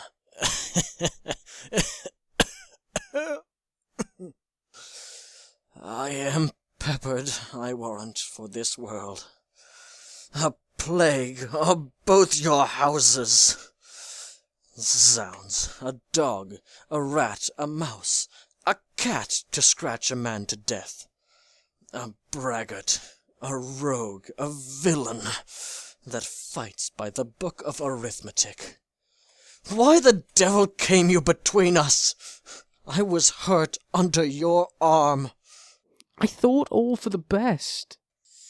Help me into some house, Benvolio, or I shall faint. A plague on both your houses! They have made worm's meat of me. I have it, and soundly too. Your houses! Exit Mercutio and Benvolio. This gentleman, the prince's near ally, my very friend, hath got his mortal hurt in my behalf, my reputation stained with Tybalt's slander. Tybalt, that an hour hath been my kinsman. Oh, sweet Juliet, thy beauty hath made me effeminate, and in my temper softened valour's steel. Re-enter Benvolio. O Romeo, Romeo, brave Mercutio's dead! That gallant spirit hath aspired the clouds, which too untimely here did scorn the earth. This day's black fate on more days doth depend. This but begins the woe others must end. Here comes the furious Tybalt back again. Alive in triumph, and Mercutio slain. Away to heaven respective lenity, and fire-eyed fury be my conduct now. Re-enter Tybalt. Now, Tybalt, take the villain back again that late thou gavest me. For Mercutio's soul is but a little way above our heads, staying for thine to keep him company. Either thou, or I, or both, must go with him. Thou, wretched boy, that didst consort him here, shalt with him hence. This shall determine that. They fight. Tybalt falls. Romeo, away, begone! The citizens are up, and Tybalt slain. Stand not amazed, the prince will doom thee death if thou art taken. Hence, begone, away! Oh, I am fortune's fool. Why dost thou stay? Exit Romeo. Enter citizens and company. Which way ran he that killed Mercutio? Tybalt, that murderer, which way ran he? There lies that Tybalt. Up, sir, go with me. I charge thee in the prince's name, obey. Enter Prince, attended, Montague, Capulet, their wives, and others. Where are the vile beginners of this fray? O noble prince, I can discover all the unlucky manage of this fatal brawl. There lies the man, slain by young Romeo, that slew thy kinsman, brave Mercutio. Tybalt, my cousin! O my brother's child! O prince! O husband! O the blood is spilled of my dear kinsman! Prince, as thou art true, for blood of ours, shed blood of Montague. O cousin, cousin! Benvolio, who began this bloody fray? Tybalt, here slain, whom Romeo's hand did slay. Romeo that spoke him fair bade him bethink how nice the quarrel was, and urged withal your high displeasure. All this uttered with gentle breath, calm look, knees humbly bowed, could not take truce with the unruly spleen of Tybalt, deaf to peace. But he that tilts with piercing steel at bold Mercutio's breast, who all as hot turns deadly point to point, and with a martial scorn one hand beats cold death aside, and with the other sends it back to Tybalt, whose dexterity retorts it. Romeo, he cries aloud, hold, hold, friends, part! And swifter than his tongue his agile arm beats down their fatal points, and twixt them rushes, underneath whose arm an envious thrust from Tybalt hit the life of stout Mercutio, and then Tybalt fled, but by and by comes back to Romeo, who had but newly entertained revenge, and to it they go like lightning. For ere I could draw to part them was stout Tybalt slain, and as he fell did Romeo turn and fly. This is the truth, or let Benvolio die. He is a kinsman to the Montague.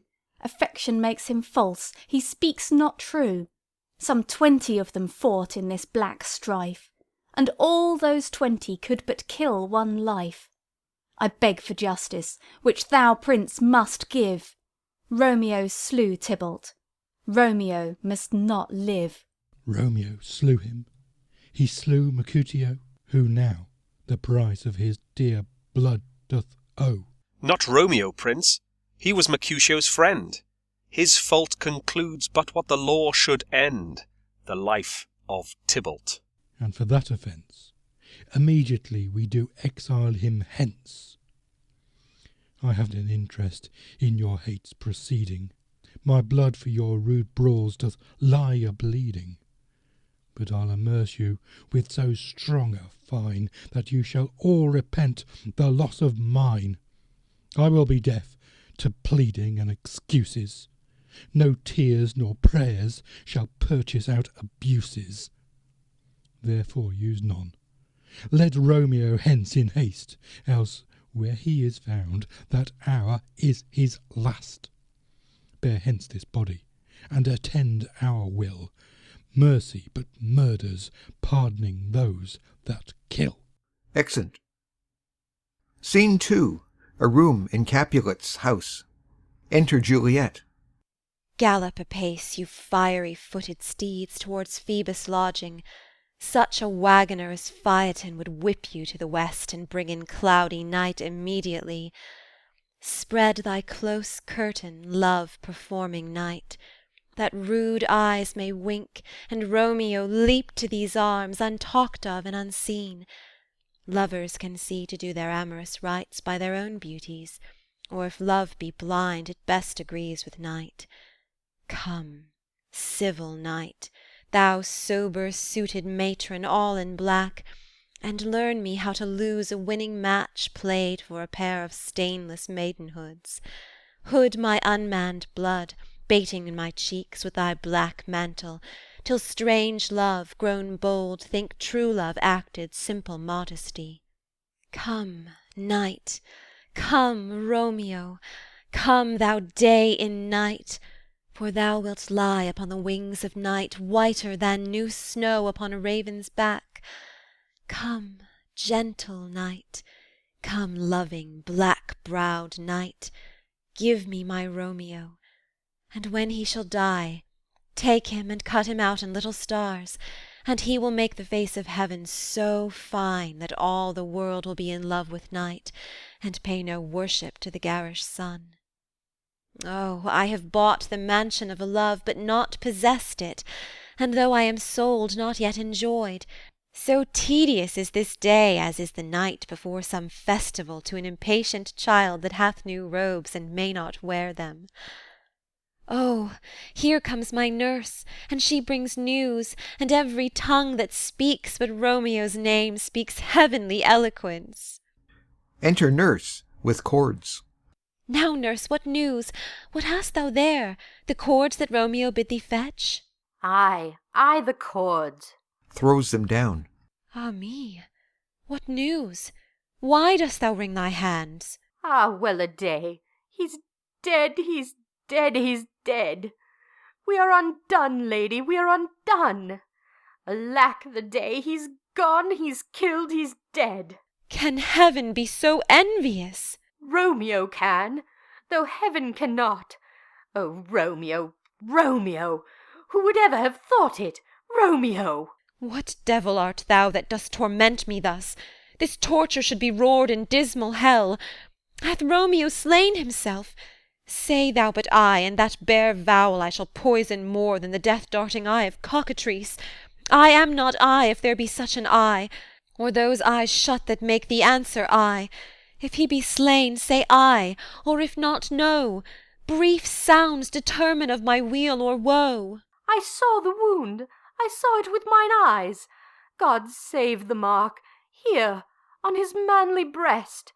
A piteous course, a bloody piteous course. Pale, pale as ashes, all bedaubed in blood, all in gore blood. I swooned at the sight. Oh, break, my heart, poor bankrout, break at once, to prison eyes, ne'er look on liberty.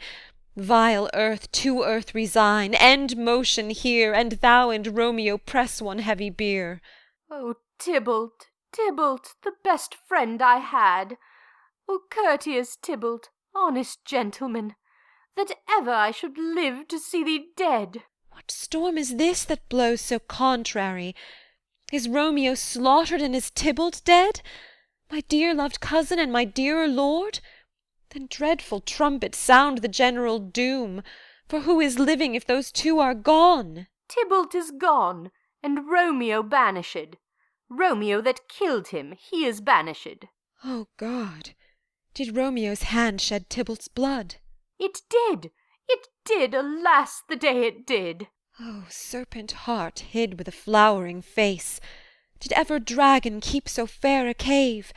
Beautiful tyrant, fiend angelical, dove-feathered raven, wolvish ravening lamb, despised substance of divinest show, just opposite to what thou justly seem'st, a damned saint, an honourable villain. O Nature, what hadst thou to do in hell, when thou didst bower the spirit of a fiend in mortal paradise of such sweet flesh? Was ever book containing such vile matter so fairly bound? Oh, that deceit should dwell in such a gorgeous palace! There's no trust, no faith, no honesty in men. All perjured, all forsworn, all not, all dissemblers. Ah, where is my man? Give me some aquavitae. These griefs, these woes, these sorrows make me old. Shame come to Romeo! Blistered be thy tongue for such a wish. He was not born to shame. Upon his brow shame is a shame to sit, for 'tis a throne where honour may be crowned, sole monarch of the universal earth.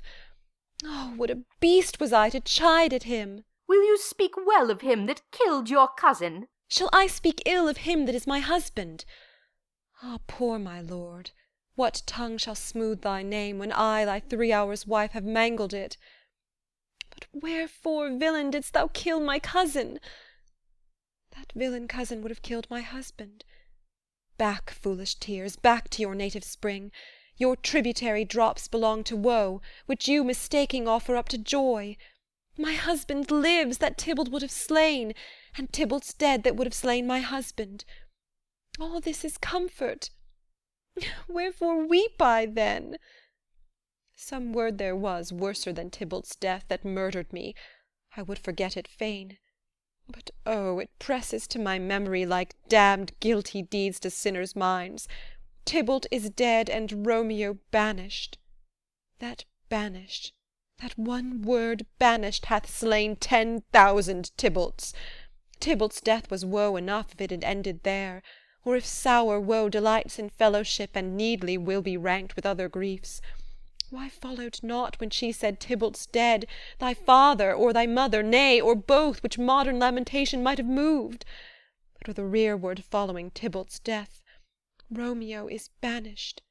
To speak that word is father, mother, Tybalt, Romeo, Juliet, all slain, all dead. Romeo is banished. There is no end, no limit, measure, bound in that word's death. No words can that woe sound. Where is my father and mother, nurse? Weeping and wailing over Tybalt's corse. Will you go to them? I will bring you thither. Wash they his wounds with tears. Mine shall be spent when theirs are dry for Romeo's banishment. Take up those cords. Poor ropes, you are beguiled, both you and I, for Romeo is exiled. He made you for a highway to my bed, but I, a maid, die maiden widowed. Come, cords, come, nurse, I'll to my wedding bed, and death, not Romeo, take my maiden head. Hie to your chamber. I'll find Romeo to comfort you. I wot well where he is. Hark ye, your Romeo will be here at night. I'll to him. He is hid at Lawrence' cell.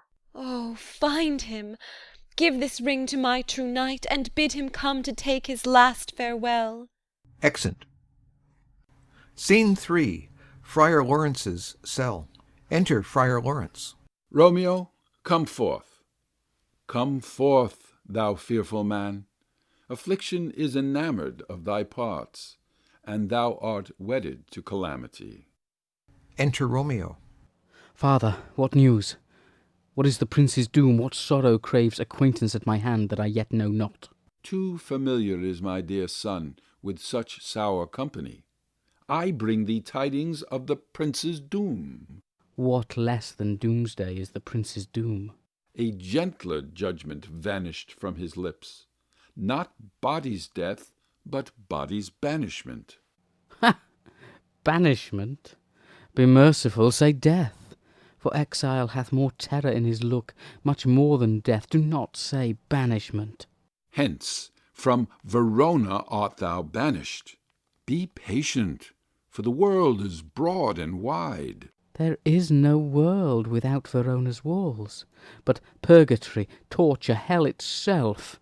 Hence banished is banished from the world, and world's exile is death. Then banished is death mistermed, calling death banishment. Thou cutt'st my head off with a golden axe, and smilest upon the stroke that murders me. O deadly sin, O rude unthankfulness! Thy fault our law calls death. But the kind prince, taking thy part, hath brushed aside the law, and turned that black word death to banishment. This is dear mercy, and thou seest it not. 'Tis torture and not mercy. Heaven is here where Juliet lives, and every cat and dog and little mouse, every unworthy thing, live here in heaven and may look on her, but Romeo may not. More validity, more honourable state, more courtship lives in carrion flies than Romeo. They may seize on the white wonder of dear Juliet's hand, and steal immortal blessing from her lips, who, even in pure and vestal modesty, still blush, as thinking their own kisses sin. But Romeo may not. He is banished. This may flies do, when I from this must fly. And sayest thou yet that exile is not death? Hadst thou no poison mixed, no sharp ground knife, no sudden mean of death, though ne'er so mean, but banished to kill me? Banished! O friar, the damned use that word in hell. Howlings attended. How hast thou the heart, being a divine, a ghostly confessor, a sin absolver, and my friend professed, to mangle me with that word banishment? Thou fond madman, hear me speak a little. Oh, thou wilt speak again of banishment. I'll give thee armour to keep off that word. Adversity's sweet milk, philosophy, to comfort thee, though thou art banished. Yet banished? Hang up philosophy! Unless philosophy can make a Juliet, displant a town, reverse a prince's doom, it helps not, it prevails not. Talk no more. Oh, then I see that madmen have no ears. How should they, when that wise men have no eyes? Let me dispute with thee of thy estate. Thou canst not speak of that thou dost not feel. Wert thou as young as I, Juliet thy love, an hour but married, Tybalt murdered, doting like me, and like me banished, then mightst thou speak, then mightst thou tear thy hair and fall upon the ground as I do now, taking the measure of an unmade grave. Knocking within. Arise, one knocks. Good Romeo, hide thyself. Not I, unless the breath of heart-sick groans mist-like enfold me from the search of eyes. Hark! How they knock! Who's there? Romeo, arise. Thou wilt be taken. Stay a while. Stand up. Run to my study. By and by, God's will. What simpleness this is! I come! I come! Who knocks so hard? Whence come you? What's your will? Within. Let me come in, and you shall know my errand. I come from Lady Juliet. Welcome, then. Enter nurse. O holy friar, O tell me, holy friar, where is my lady's lord? Where's Romeo? There on the ground, with his own tears made drunk. Oh, he is even in my mistress's case, just in her case. Oh, woeful sympathy, piteous predicament. Even so lies she, blubbering and weeping, weeping and blubbering. Stand up, stand up, stand, and you be a man. For Juliet's sake, for her sake, rise and stand. Why should you fall into so deep an O? Nurse. Ah, sir, well, death's the end of all. Spakest thou of Juliet? How is it with her? Does not she think me an old murderer, now I have stained the childhood of our joy with blood removed but little from her own? Where is she, and how doth she? And what says my concealed lady to our cancelled love? Oh, she says nothing, sir, but weeps and weeps, and now falls on her bed, and then starts up, and Tybalt calls, and then on Romeo cries, and then down falls again. As if that name, shot from the deadly level of a gun, did murder her, as that name's cursed hand murdered her kinsman. Oh, tell me, friar, tell me, in what vile part of this anatomy doth my name lodge? Tell me, that I may sack the hateful mansion. Drawing his sword. Hold thy desperate hand. Art thou a man? Thy form cries out thou art. Thy tears are womanish. Thy acts denote the unreasonable fury of a beast. Unseemingly woman in a seeming man, or ill-beseeming beast in seeming both. Thou hast amazed me. By my holy order, I thought thy disposition better tempered. Hast thou slain Tybalt? Wilt thou slay thyself, and slay thy lady too that lives in thee, by doing damned hate upon thyself? Why railest thou on thy birth, the heaven, the earth? Since birth and heaven and earth, all three do meet in thee at once, which thou at once wouldst love. Fie, fie! Thou shamest thy shape, thy love, thy wit, which, like a usurer, aboundest in all, and usest none in that true use indeed which should bedeck thy shape, thy love, thy wit. Thy noble shape is but a form of wax, digressing from the valour of a man. Thy dear love sworn, but hollow perjury, killing that love which thou hast vowed to cherish.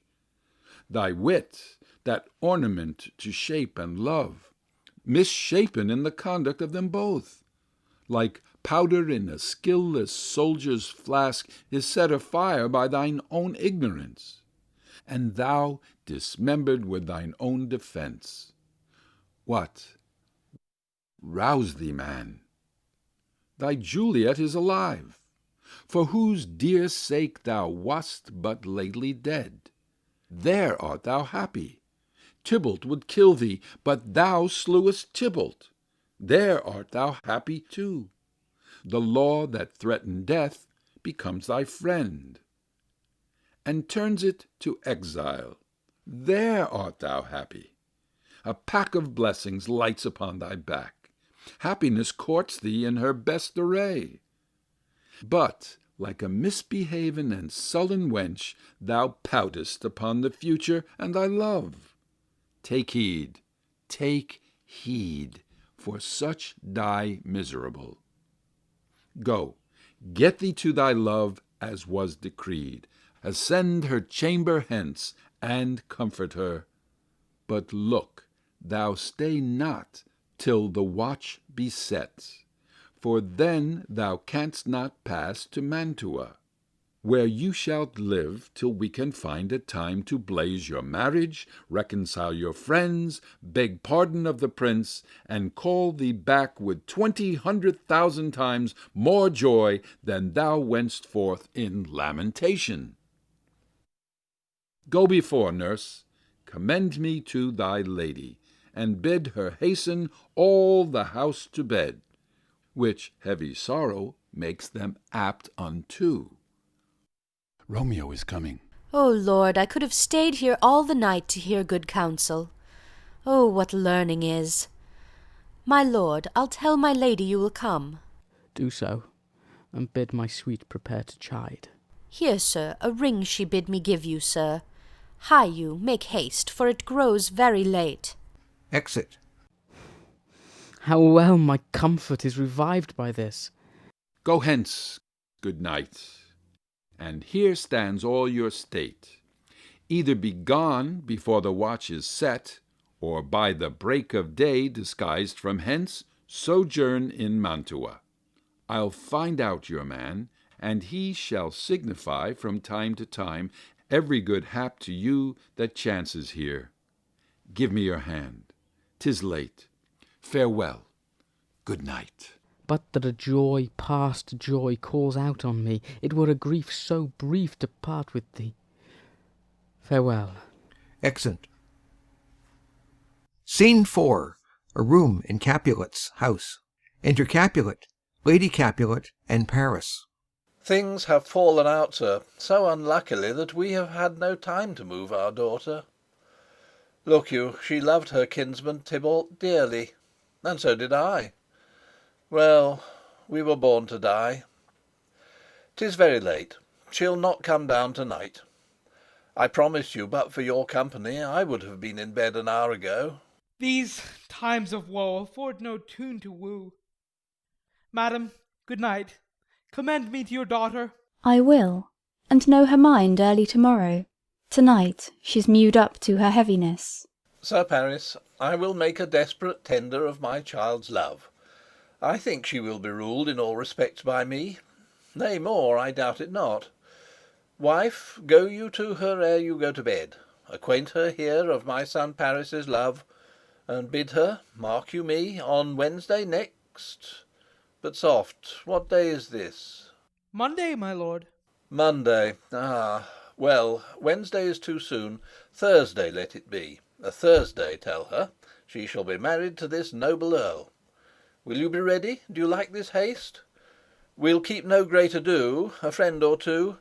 For hark you, Tybalt being slain so late, it may be thought we held him carelessly, being our kinsman, if we revel much. Therefore we'll have some 6 friends, and there an end. But what say you to Thursday? My lord, I would that Thursday were tomorrow. Well, get you gone. A Thursday be it then. Go you to Juliet ere you go to bed. Prepare her, wife, against this wedding day. Farewell, my lord. Light to my chamber, ho! For me, it is so very, very late that we may call it early by and by. Good night. Exit. Scene 5. An open gallery to Juliet's chamber, overlooking the garden. Enter Romeo and Juliet. Wilt thou be gone?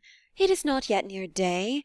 It was the nightingale, and not the lark, that pierced the fearful hollow of thine ear. Nightly she sings on yond pomegranate tree. Believe me, love, it was the nightingale. It was the lark, the herald of the morn, no nightingale. Look, love, what envious streaks do lace the severing clouds in yonder east. Night's candles are burnt out, and jocund day stands tiptoe on the misty mountain tops. I must be gone and live, or stay and die. Yond light is not daylight, I know it, I. It is some meteor that the sun exhales to be to thee this night a torch-bearer, and light thee on the way to Mantua. Therefore stay yet, thou needst not to be gone. Let me be ta'en, let me be put to death. I am content, so thou wilt have it so. I'll say yon grey is not the morning's eye, 'tis but the pale reflex of Cynthia's brow, nor that is not the lark whose notes do beat the vaulty heavens so high above our heads. I have more care to stay than will to go. Come, death, and welcome. Juliet wills it so. How is't, my soul? Let's talk. It is not day. It is, it is. Hie, hence, be gone, away! It is the lark that sings so out of tune, straining harsh discords and unpleasing sharps. Some say the lark makes sweet division. This doth not so, for she divideth us. Some say the lark and loathed toad change eyes. Oh, now I would they had changed voices too, since arm from arm that voice doth us affray, hunting thee hence with hunts up to the day. Oh, now be gone, more light and light it grows. More light and light, more dark and dark our woes. Enter Nurse. Madam! Nurse? Your lady mother is coming to your chamber. The day is broke. Be wary, look about. Exit. Then window let day in, and let life out. Farewell, farewell. One kiss, and I'll descend. Descends. Art thou gone so? My lord, my love, my friend, I must hear from thee every day the hour, for in a minute there are many days. Oh, by this count I shall be much in years ere I again behold my Romeo. Farewell. I will omit no opportunity that may convey my greetings, love, to thee. Oh, think'st thou we shall ever meet again? I doubt it not, and all these woes shall serve for sweet discourses in our time to come. O God, I have an ill-divining soul. Methinks I see thee now thou art below, as one dead in the bottom of a tomb. Either my eyesight fails, or thou look'st pale. And trust me, love, in my eyes so do you. Dry sorrow drinks our blood. Adieu. Adieu. Exit below. O Fortune, Fortune, all men call thee fickle. If thou art fickle, what dost thou with him that is renowned for faith? Be fickle, Fortune, for then I hope thou wilt not keep him long, but send him back. Within. Who, daughter, are you up? Who is't that calls? Is it my lady mother? Is she not down so late, or up so early? What unaccustomed cause procures her hither? Enter Lady Capulet. Why, how now, Juliet? Madam, I am not well. Evermore weeping for your cousin's death? What, wilt thou wash him from his grave with tears? And if thou couldst not make him live. Therefore have done. Some grief shows much of love, but much of grief shows still some want of wit. Yet let me weep for such a feeling loss. So shall you feel the loss, but not the friend which you weep for. Feeling so the loss, I cannot choose but ever weep the friend. Well, girl, thou weep'st not so much for his death, as that the villain lives which slaughtered him. What villain, madam? That same villain, Romeo. Villain and he be many miles asunder. God pardon him, I do with all my heart, and yet no man like he doth grieve my heart. That is because the traitor murderer lives.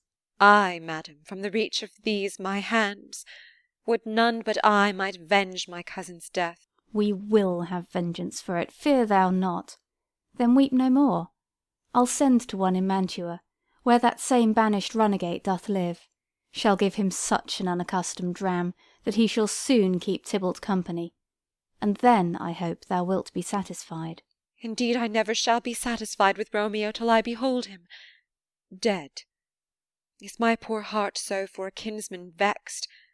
Madam, if you could find out but a man to bear a poison, I would temper it, that Romeo should, upon receipt thereof, soon sleep in quiet. Oh, how my heart abhors to hear him named, and cannot come to him, to wreak the love I bore my cousin Tybalt upon his body that hath slaughtered him. Find thou the means, and I'll find such a man. But now I'll tell thee joyful tidings, girl. And joy comes well in such a needy time. What are they, I beseech your ladyship? Well, well, thou hast a careful father, child, one who, to put thee from thy heaviness, hath sorted out a sudden day of joy, that thou expectest not, nor I looked out for. Madam, in happy time, what day is that? Marry, my child, early next Thursday morn, the gallant, young, and noble gentleman, the county Paris, at St. Peter's Church, shall happily make thee there a joyful bride. Now by St. Peter's Church, and Peter too, he shall not make me there a joyful bride.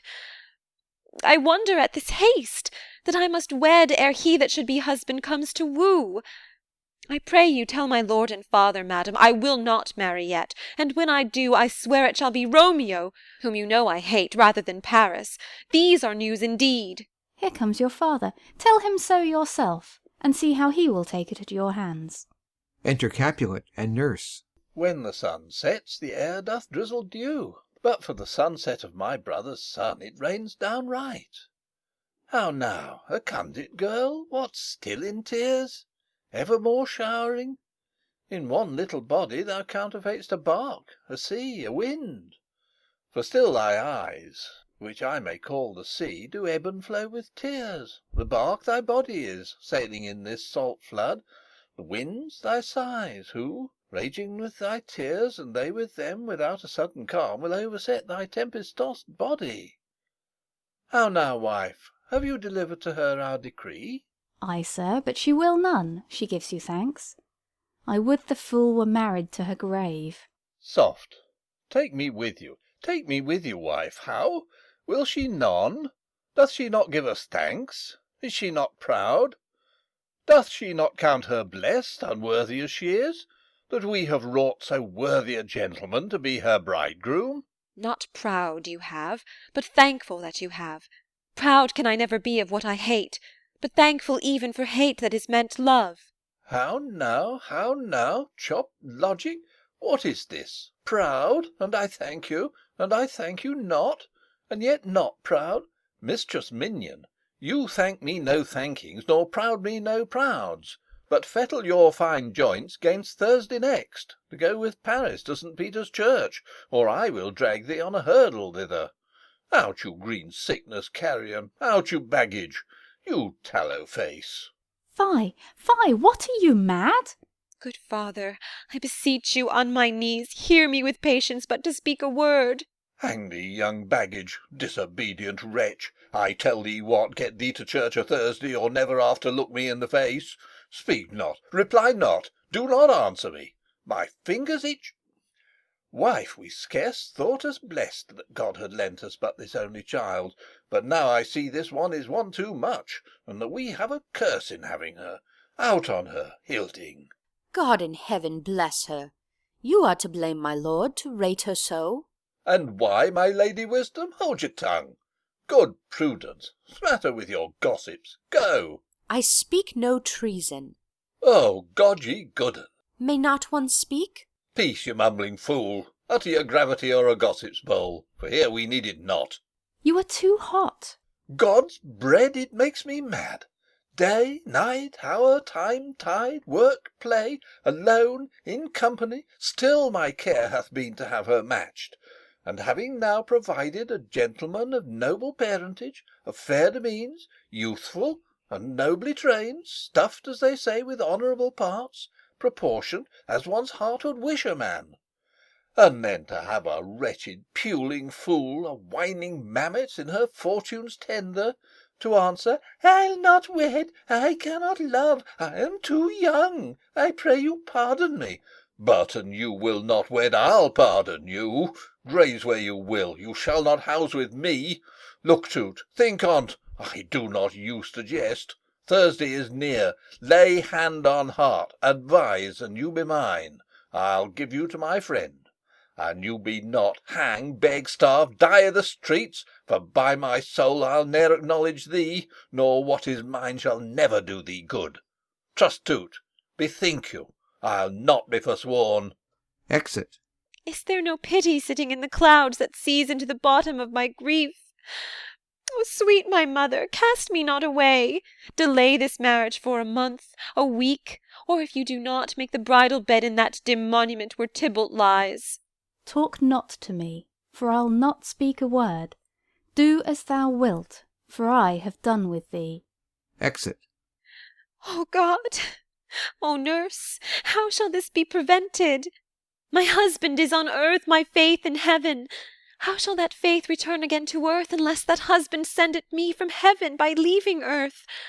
Comfort me, counsel me. Alack, alack, that heaven should practise stratagems upon so soft a subject as myself. What say'st thou? Hast thou not a word of joy? Some comfort, nurse. Faith, here 'tis. Romeo is banished, and all the world to nothing, that he dares ne'er come back to challenge you, or if he do, it needs must be by stealth. Then, since the case so stands as now it doth, I think it best you married with the county. Oh, he is a lovely gentleman. Romeo's a dish-clout to him. An eagle, madam, hath not so green, so quick, so fair an eye as Paris hath. Beshrew my very heart, I think you are happy in this second match, for it excels your first. Or if it did not, your first is dead, or 'twere as good he were as living here, and you no use of him. Speak'st thou this from thy heart? And from my soul too, or else beshrew them both. Amen. What? Well, thou hast comforted me marvellous much. Go in, and tell my lady I am gone, having displeased my father to Lawrence's cell, to make confession and to be absolved. Marry, I will, and this is wisely done. Exit. Ancient damnation! O most wicked fiend! Is it more sin to wish me thus forsworn, or to dispraise my lord with that same tongue which she hath praised him with above compare so many 1,000 times? Go, counsellor, thou and my bosom henceforth shall be twain. I'll to the friar to know his remedy. If all else fail, myself have power to die. Exit. End of Act 3. Act 4 of Romeo and Juliet by William Shakespeare. Act 4, Scene 1. Friar Lawrence's cell. Enter Friar Lawrence and Paris. On Thursday, sir. The time is very short. My father Capulet will have it so, and I am nothing slow to slack his haste. You say you do not know the lady's mind? Uneven is the course. I like it not. Immoderately she weeps for Tybalt's death, and therefore have I little talked of love, for Venus smiles not in a house of tears. Now, sir, her father counts it dangerous that she do give her sorrow so much sway, and, in his wisdom, hastes our marriage to stop the inundation of her tears, which, too much minded by herself alone, may be put from her by society.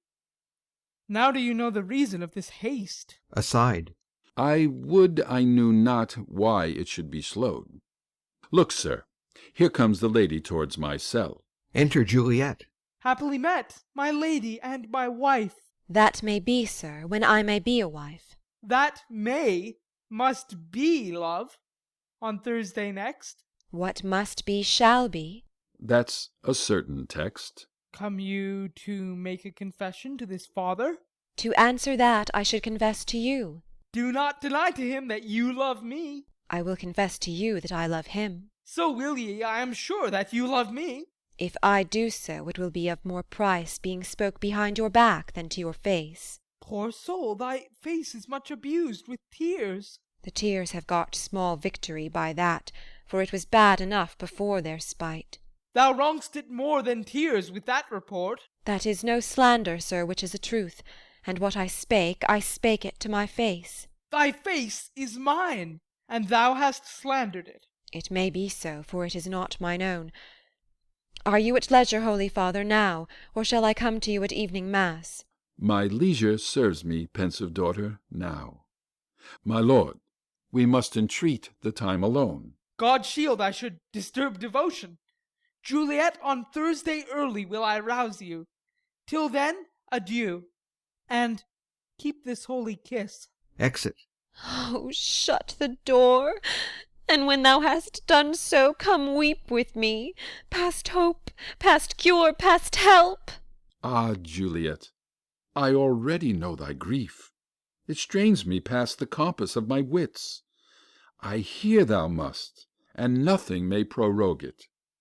On Thursday next be married to this county. Tell me not, friar, that thou hear'st of this, unless thou tell me how I may prevent it. If in thy wisdom thou canst give no help, do thou but call my resolution wise, and with this knife I'll help it presently.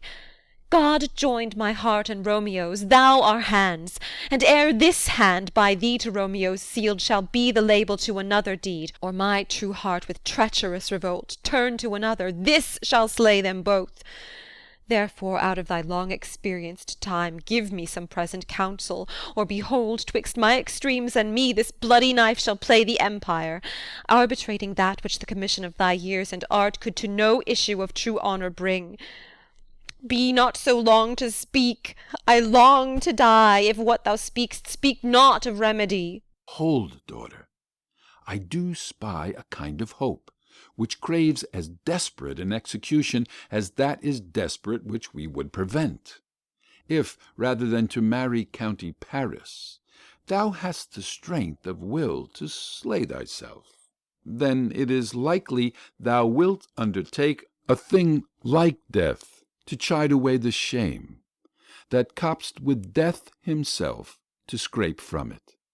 And if thou darest, I'll give thee remedy. Oh, bid me leap rather than marry Paris from off the battlements of yonder tower, or walk in thievish ways, or bid me lurk where serpents are, chain me with roaring bears, or shut me nightly in a charnel house, or covered quite with dead men's rattling bones, with reeky shanks and yellow chapless skulls, or bid me go into a new-made grave and hide me with a dead man in his shroud, things that to hear them told have made me tremble, and I will do it without fear or doubt, to live an unstained wife to my sweet love.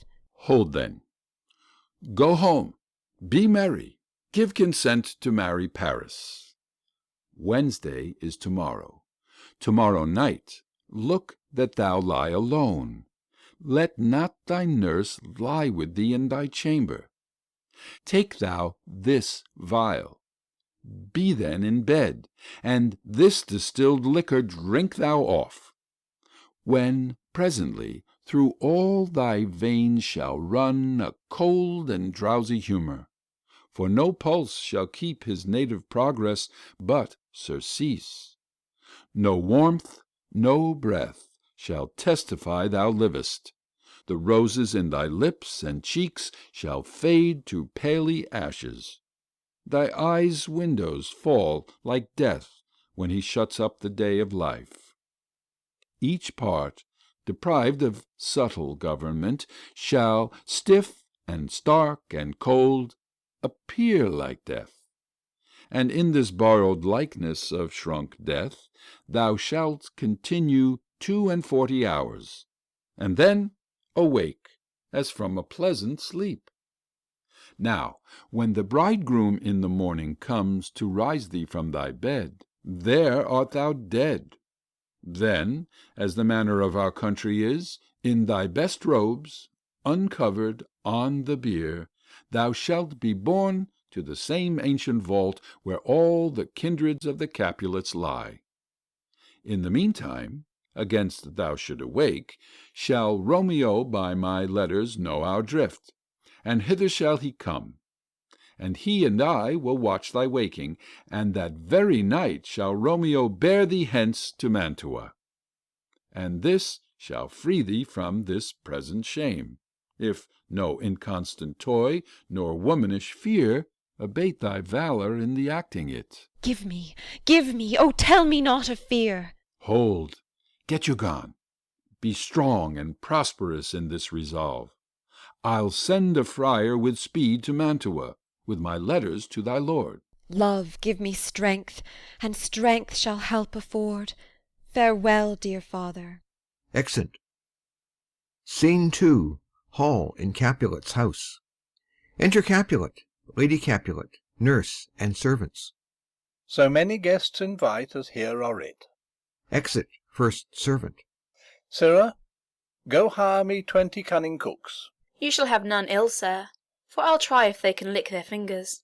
How canst thou try them so? Marry, sir, 'tis an ill cook that cannot lick his own fingers. Therefore he that cannot lick his fingers goes not with me. Go, be gone. Exit second servant. We shall be much unfurnished for this time. What, is my daughter gone to Friar Lawrence? Ay, forsooth. Well, be may chance to do some good on her. A peevish, self-willed harlotry it is. See where she comes from shrift with merry look. Enter Juliet. How now, my headstrong? Where have you been gadding? Where I have learned me to repent the sin of disobedient opposition to you and your behests, and am enjoined by holy Lawrence to fall prostrate here, to beg your pardon. Pardon, I beseech you. Henceforward I am ever ruled by you. Send for the county. Go tell him of this. I'll have this knot knit up tomorrow morning. I met the youthful lord at Lawrence' cell, and gave him what becomed love I might, not stepping o'er the bounds of modesty. Why, I am glad on't. This is well. Stand up. This is as 't should be. Let me see the county. Ay, marry, go, I say, and fetch him hither. Now, fore God, this reverend holy friar, all our whole city is much bound to him. Nurse, will you go with me into my closet, to help me sort such needful ornaments as you think fit to furnish me tomorrow? No, not till Thursday. There is time enough. Go, nurse, go with her. We'll to church tomorrow. Exeunt Juliet and nurse. We shall be short in our provision. 'Tis now near night. Tush, I will stir about, and all things shall be well, I warrant thee, wife. Go thou to Juliet, help to deck up her. I'll not to bed to-night. Let me alone, I'll play the housewife for this once. What? Ho! They are all forth. Well, I will walk myself to County Paris, to prepare him up. Against to-morrow my heart is wondrous light, since this same wayward girl is so reclaimed. Exit. Scene 3. Juliet's chamber. Enter Juliet and nurse. Ay, those attires are best. But, gentle nurse, I pray thee, leave me to myself to-night, for I have need of many orisons to move the heavens to smile upon my state, which well thou knowest is cross and full of sin. Enter Lady Capulet. What? Are you busy, ho? Need you my help? No, madam, we have called such necessaries as are behoveful for our state to-morrow. So please you, let me now be left alone, and let the nurse this night sit up with you, for I am sure you have your hands full all in this so sudden business. Good night. Get thee to bed and rest, for thou hast need. Exit Lady Capulet and nurse. Farewell. God knows when we shall meet again. I have a faint cold fear thrills through my veins that almost freezes up the heat of life. I'll call them back again to comfort me. Nurse! What should she do here? My dismal scene I needs must act alone. Come, vial. What if this mixture do not work at all? Shall I be married, then, to-morrow morning? No, no, this shall forbid it. Lie thou there. Laying down her dagger. What if it be a poison, which the friar subtly hath ministered to have me dead, lest in this marriage he should be dishonoured, because he married me before to Romeo? I fear it is. And yet methinks it should not, for he hath still been tried a holy man. I will not entertain so bad a thought. How if, when I am laid into the tomb, I wake before the time that Romeo come to redeem me? There's a fearful point. Shall I not then be stifled in the vault, to whose foul mouth no healthsome air breathes in, and there die strangled ere my Romeo comes? Or if I live, is it not very like the horrible conceit of death and night, together with the terror of the place, as in a vault, an ancient receptacle, where for this many 100 years the bones of all my buried ancestors are packed, where bloody Tybalt, yet but green in earth, lies festering in his shroud, where, as they say, at some hours in the night spirits resort? Alack, alack, is it not like that I, so early waking, what with loathsome smells and shrieks like mandrakes torn out of the earth, that living mortals hearing them run mad? Or if I wake, shall I not be distraught, environed with all these hideous fears, and madly play with my forefathers' joints, and pluck the mangled Tybalt from his shroud, and in this rage with some great kinsman's bone, as with a club, dash out my desperate brains? Oh, look! Methinks I see my cousin's ghost seeking out Romeo, that did spit his body upon a rapier's point. Stay, Tybalt, stay! Romeo, I come. This do I drink to thee. Throws herself on the bed. Scene 4. Hall in Capulet's house. Enter Lady Capulet and nurse. Hold, take these keys and fetch more spices, nurse. They call for dates and quinces in the pastry. Enter Capulet. Come, stir, stir, stir. The second cock hath crowed. The curfew bell hath rung. 'Tis 3 o'clock. Look to the baked meats, good Angelica. Spare not for cost. Go, you cot queen, go. Get you to bed. Faith, you'll be sick to-morrow for this night's watching. No, not a whit. What? I have watched ere now all night for lesser cause, and ne'er been sick. Ay, you have been a mouse hunt in your time, but I will watch you from such watching now. Exit Lady Capulet and nurse. A jealous hood, a jealous hood. Now, fellow. Enter servants with spits, logs, and baskets. What's there? Things for the cook, sir, but I know not what. Make haste, make haste. Exit first servant. Syrup, fetch drier logs. Call Peter, he will show thee where they are. I have a head, sir, that will find out logs. I never trouble Peter for the matter. Exit. Mass and well said, a merry whoreson. Ha! Thou shalt be long ahead. Good faith. 'Tis day. The county will be here with music straight, for so he said he would. I hear him near. Music within. Nurse! Wife! What ho! What nurse, I say! Re-enter Nurse. Go waken Juliet. Go and trim her up. I'll go and chat with Paris. Hi! Make haste! Make haste! The bridegroom, he is come already. Make haste, I say. Exit. Scene 5. Juliet's chamber. Juliet on the bed. Enter Nurse. Mistress? What mistress? Juliet? Fast, I warrant her, she... Why, lamb! Why, lady! Fie, you slug-a-bed! Why, love, I say, madam, sweetheart! Why, bride! What, not a word? You take your pennyworths now, sleep for a week, for the next night, I warrant, the county Paris hath set up his rest, that you shall rest but little, God forgive me. Marry and amen! How sound is she asleep! I needs must wake her. Madam, madam, madam! Ay, let the county take you in your bed. He'll fright you up, i'faith, will it not be? What, dressed? And in your clothes? And down again? I must needs wake you. Lady, lady, lady! Alas! Alas! Help! Help! My lady's dead! Oh, well a day that ever I was born! Some aqua vitae! Ho, my lord, my lady! Enter Lady Capulet. What noise is here? Oh, lamentable day! What is the matter? Look!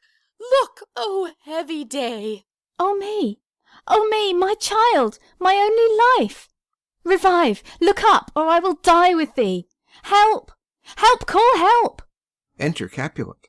For shame! Bring Juliet forth. Her lord is come. She's dead, deceased. She's dead. Alack the day! Alack the day! She's dead! She's dead! She's dead! Ha! Let me see her. Out, alas!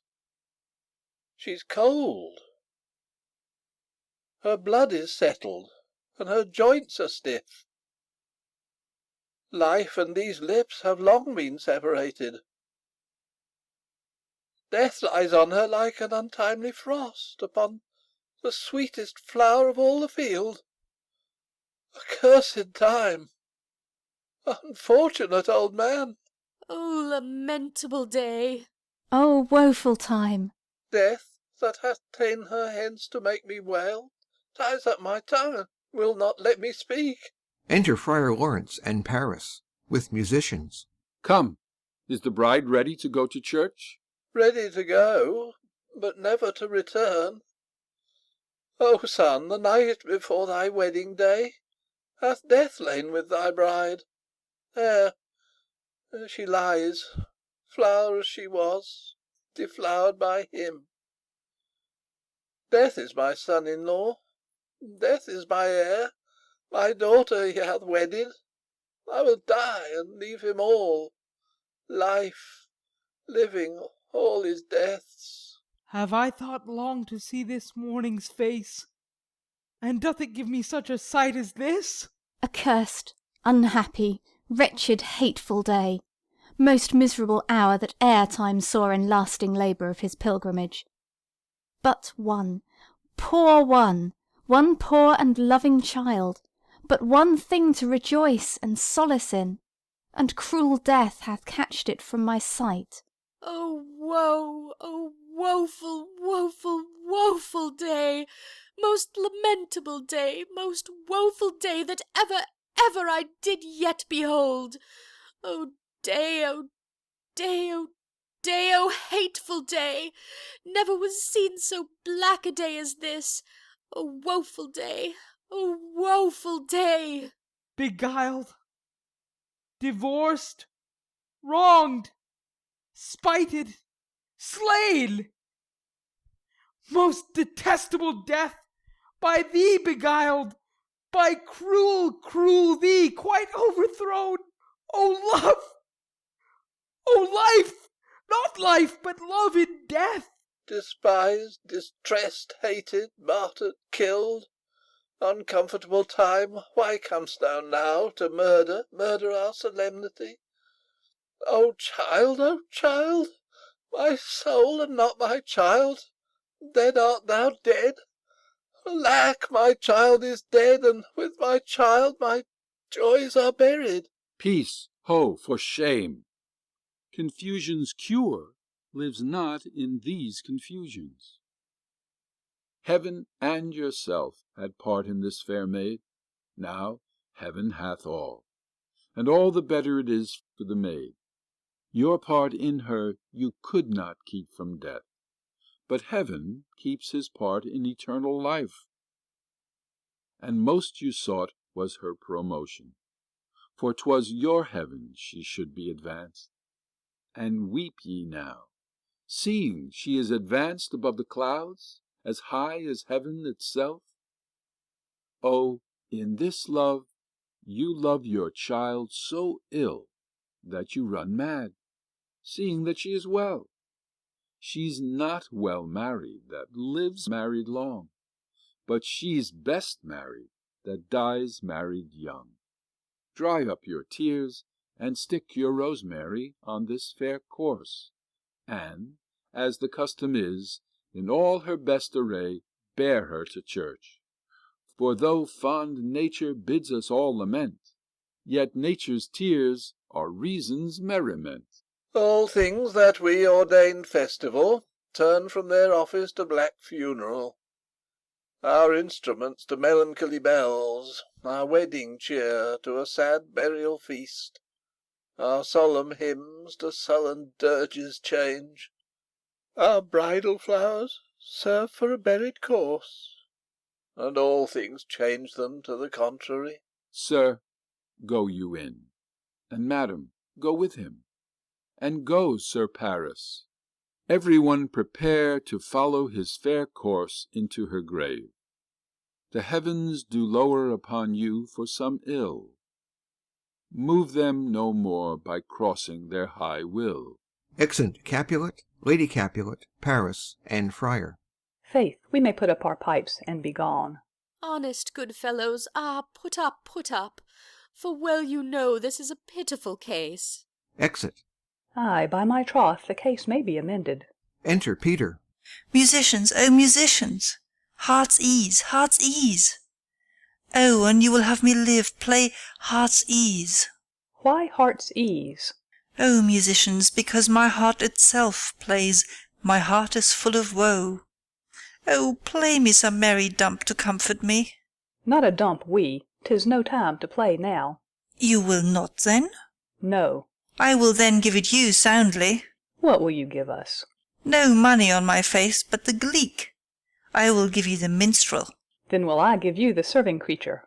Then will I lay the serving creature's dagger on your pate. I will carry no crotches. I'll ray you, I'll far you. Do you note me? And you ray us and far us, you note us. Pray you, put up your dagger, and put out your wit. Then have at you with my wit. I will dry beat you with an iron wit, and put up my iron dagger. Answer me like men. When griping grief the heart doth wound, and doleful dumps the mind oppress, then music with her silver sound. Why silver sound? Why music with her silver sound? What say you, Simon Catling?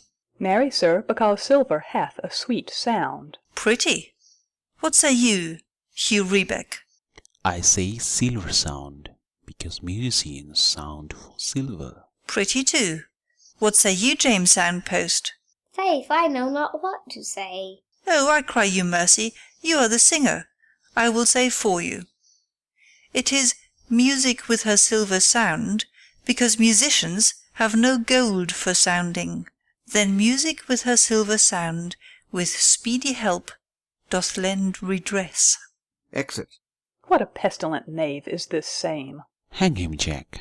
Come, we will in here. Tarry for the mourners, and stay dinner. Exit. End of Act 4. Act 5 of Romeo and Juliet by William Shakespeare. Act 5, Scene 1. Mantua, a street. Enter Romeo. If I may trust the flattering eye of sleep, my dreams presage some joyful news at hand. My bosom's lord sits lightly in his throne, and all this day an unaccustomed spirit lifts me above the ground with cheerful thoughts. I dreamt my lady came and found me dead. Strange dream that gives a dead man leave to think, and breathed such life with kisses in my lips that I revived and was an emperor. Ah me! How sweet is love itself possessed, when but love's shadows are so rich in joy. Enter Balthazar. News from Verona. How now, Balthazar? Dost thou not bring me letters from the friar? How doth my lady? Is my father well? How fares my Juliet? That I ask again, for nothing can be ill if she be well. Then she is well, and nothing can be ill. Her body sleeps in Capel's monument, and her immortal part with angels lives. I saw her laid low in her kindred's vault, and presently took post to tell it you. Oh, pardon me for bringing these ill news, since you did leave it for my office, sir. Is it even so? Then I defy you, stars. Thou know'st my lodging. Get me ink and paper, and hire post-horses. I will hence tonight. I do beseech you, sir, have patience. Your looks are pale and wild, and do import some misadventure. Tush, thou art deceived. Leave me, and do the thing I bid thee do. Hast thou no letters to me from the friar? No, my good lord. No matter. Get thee gone, and hire those horses. I'll be with thee straight. Exit Balthazar. Well, Juliet, I will lie with thee tonight. Let's see for means. O mischief, thou art swift to enter in the thoughts of desperate men. I do remember an apothecary, and hereabouts he dwells, which late I noted in tattered weeds, with overwhelming brows, culling of simples. Meagre were his looks, sharp misery had worn him to the bones, and in his needy shop a tortoise hung, an alligator stuffed, and other skins of ill-shaped fishes, and about his shelves a beggarly account of empty boxes, green earthen pots, bladders and musty seeds, remnants of pack-thread, and old cakes of roses were thinly scattered to make up a show. Noting this penury, to myself I said, and if a man did need a poison now, whose sale is present death in Mantua, here lives a caitiff wretch would sell it him. Oh, this same thought did but forerun my need, and this same needy man must sell it me. As I remember, this should be the house. Being holiday, the beggar's shop is shut. What ho, apothecary! Enter Apothecary. Who calls so loud? Come hither, man. I see that thou art poor. Hold, there is 40 ducats. Let me have a dram of poison, such soon speeding gear as will disperse itself through all the veins, that the life-weary taker may fall dead, and that the trunk may be discharged of breath as violently as hasty powder fired doth hurry from the fatal cannon's womb. Such mortal drugs I have, but Mantua's law is death to any he that utters them. Art thou so bare and full of wretchedness, and fear'st to die? Famine is in thy cheeks, need and oppression starveth in thine eyes, contempt and beggary hangs upon thy back. The world is not thy friend, nor the world's law. The world affords no law to make thee rich. Then be not poor, but break it, and take this. My poverty, but not my will, consents. I pay thy poverty, and not thy will. Put this in any liquid thing you will, and drink it off, and if you had the strength of 20 men, it would dispatch you straight. There is thy gold. Worse poison to men's souls, doing more murders in this loathsome world than these poor compounds that thou mayst not sell. I sell thee poison, thou hast sold me none. Farewell, buy food and get thyself in flesh. Come, cordial and not poison, go with me to Juliet's grave. for there must I use thee. Exit. Scene 2. Friar Lawrence's cell. Enter Friar John. Holy Franciscan Friar, brother, ho! Enter Friar Lawrence. This same voice be the voice of Friar John, welcome from Mantua. What says Romeo? Or, if his mind be writ, give me his letter. Going to find a barefoot brother out, one of our order, to associate me, here in the city visiting the sick, and finding him, the searchers of the town, suspecting that we both were in a house where the infectious pestilence did reign, sealed up the doors, and would not let us forth, so that my speed to Mantua was there stayed. Who bare my letter then to Romeo? I could not send it. Here it is again. Nor get a messenger to bring it thee, so fearful were they of infection. Unhappy fortune! By my brotherhood, the letter was not nice, but full of charge of dear import, and the neglecting it may do much danger. Friar John, go hence, get me an iron crow, and bring it straight unto my cell. Brother, I'll go and bring it thee. Exit. Now must I to the monument alone. Within this 3 hours will fair Juliet wake. She will beshrew me much that Romeo hath had no notice of these accidents. But I will write again to Mantua, and keep her at my cell till Romeo come. Poor living corse, closed in a dead man's tomb. Exit. Scene 3. A churchyard. In it a monument belonging to the Capulets. Enter Paris and his page, bearing flowers and a torch. Give me thy torch, boy. Hence, and stand aloof. Yet put it out, for I would not be seen. Under yond yew tree lay thee all along, holding thine ear close to the hollow ground. So shall no foot upon the churchyard tread, being loose, unfirm with digging up of graves. But thou shalt hear it. Whistle then to me, as signal that thou hear'st something approach. Give me those flowers. Do as I bid thee, go! Aside. I am almost afraid to stand alone here in the churchyard, yet I will adventure. Retires. Sweet flower, with flowers thy bridal bed I strew. O woe! Thy canopy is dust and stones, with which sweet water nightly will I dew, or wanting that, with tears distilled by moans. The obsequies that I for thee will keep nightly shall be to strew thy grave and weep. The page whistles. The boy gives warning something doth approach. What cursed foot wanders this way tonight, to cross my obsequies and true love's right? What, with a torch? Muffle me, knight, awhile. Retires. Enter Romeo and Balthazar with a torch, mattock, and crowbar. Give me that mattock and the wrenching iron. Hold, take this letter. Early in the morning see thou deliver it to my lord and father. Give me the light. Upon thy life I charge thee, whate'er thou hear'st or seest, stand all aloof, and do not interrupt me in my course. Why I descend into this bed of death is partly to behold my lady's face, but chiefly to take thence from her dead finger a precious ring, a ring that I must use in dear employment. Therefore hence be gone.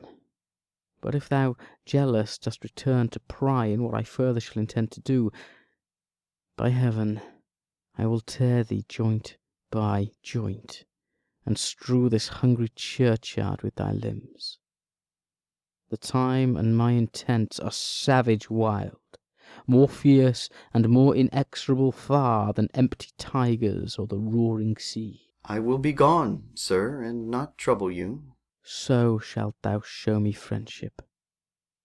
Take thou that, live and be prosperous, and farewell, good fellow. For all this the same, I'll hide me hereabout. His looks I fear, and his intents I doubt. Retires. Thou detestable Moor, thou womb of death, gorged with the dearest morsel of the earth, thus I enforce thy rotten jaws to open. Breaking open the door of the monument. And in despite I'll cram thee with more food. That is that banished haughty Montague that murdered my love's cousin, with which grief, it is supposed, the fair creature died. And here is come to do some villainous shame to the dead bodies. I will apprehend him. Advances. Stop thy unhallowed toil, vile Montague. Can vengeance be pursued further than death? Condemned villain, I do apprehend thee. Obey and go with me, for thou must die. I must indeed, and therefore came I hither. Good, gentle youth, tempt not a desperate man. Fly hence and leave me. Think upon these gone. Let them affright thee. I beseech thee, youth, put not another sin upon my head by urging me to fury. Oh, be gone! By heaven, I love thee better than myself, for I come hither armed against myself. Stay not, be gone, live, and hereafter say, a madman's mercy bid thee run away. I do defy thy conjurations, and apprehend thee for a felon here. Wilt thou provoke me? Then have at thee, boy. They fight. O Lord, they fight. I will go call the watch. Exit. Oh, I am slain. Falls. If thou be merciful, open the tomb. Lay me with Juliet. Dies. In faith I will. Let me peruse this face. Oh, Mercutio's kinsman, noble county Paris.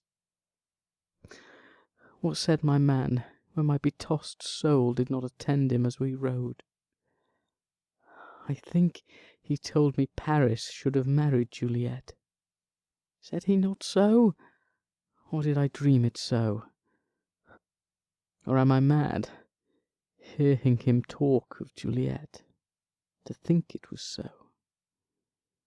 Oh, give me thy hand, one writ with me in sour misfortune's book. I'll bury thee in a triumphant grave. A grave? Oh no, a lanthorn slaughtered youth. For here lies Juliet, and her beauty makes this vault a feasting presence full of light. Death, lie thou there by a dead man interred. Laying Paris in the monument. How oft, when men are at the point of death, have they been merry, which their keepers call a lightning before death. Oh, how may I call this a lightning? Oh, my love, my wife, death that hath sucked the honey of thy breath, hath had no power yet upon thy beauty. Thou art not conquered. Beauty's ensign yet is crimson in thy lips and in thy cheeks, and death's pale flag is not advanced there. Tybalt, liest thou there in thy bloody sheet? Oh, what more favour can I do to thee than with that hand that cut thy youth in twain, to sunder his that was thine enemy? Forgive me, cousin. Ah, dear Juliet, why art thou yet so fair? Shall I believe that unsubstantial death is amorous, and that the lean abhorred monster keeps thee here in dark to be his paramour? For fear of that, I still will stay with thee, and never from this palace of dim night depart again. Here will I remain with worms that are thy chambermaids. Oh, here will I set up my everlasting rest, and shake the yoke of inauspicious stars from this world-wearied flesh. Eyes, look your last. Arms, take your last embrace, and lips, O you the doors of breath, seal with a righteous kiss a dateless bargain to engrossing death. Come, bitter conduct, come, unsavoury guide, thou desperate pilot, now at once run on the dashing rocks thy sea-sick weary bark. Here's to my love. Drinks. Oh, true apothecary, thy drugs are quick. Thus, with a kiss, I die. Dies. Enter at the other end of the churchyard Friar Lawrence with a lantern, crow, and spade. St. Francis be my speed! How oft tonight have my old feet stumbled at graves! Who there? Who is it that consorts so late the dead? Here's one, a friend, and one that knows you well. Bliss be upon you. Tell me, good friend, what torch is yon that vainly lends its light to grubs and eyeless skulls? As I discern, it burneth in the capel's monument. It doth so, holy sir, and there's my master, one that you love. Who is it? Romeo. How long hath he been there? Full half an hour. Go with me to the vault. I dare not, sir. My master knows not but I am gone hence, and fearfully did menace me with death if I did stay to look on his intents. Stay then. I'll go alone. Fear comes upon me. Oh, much I fear some ill unlucky thing. As I did sleep under this yew tree here, I dreamt my master and another fought, and that my master slew him. Romeo! Advances. Alack, alack! What blood is this which stains the stony entrance of this sepulchre?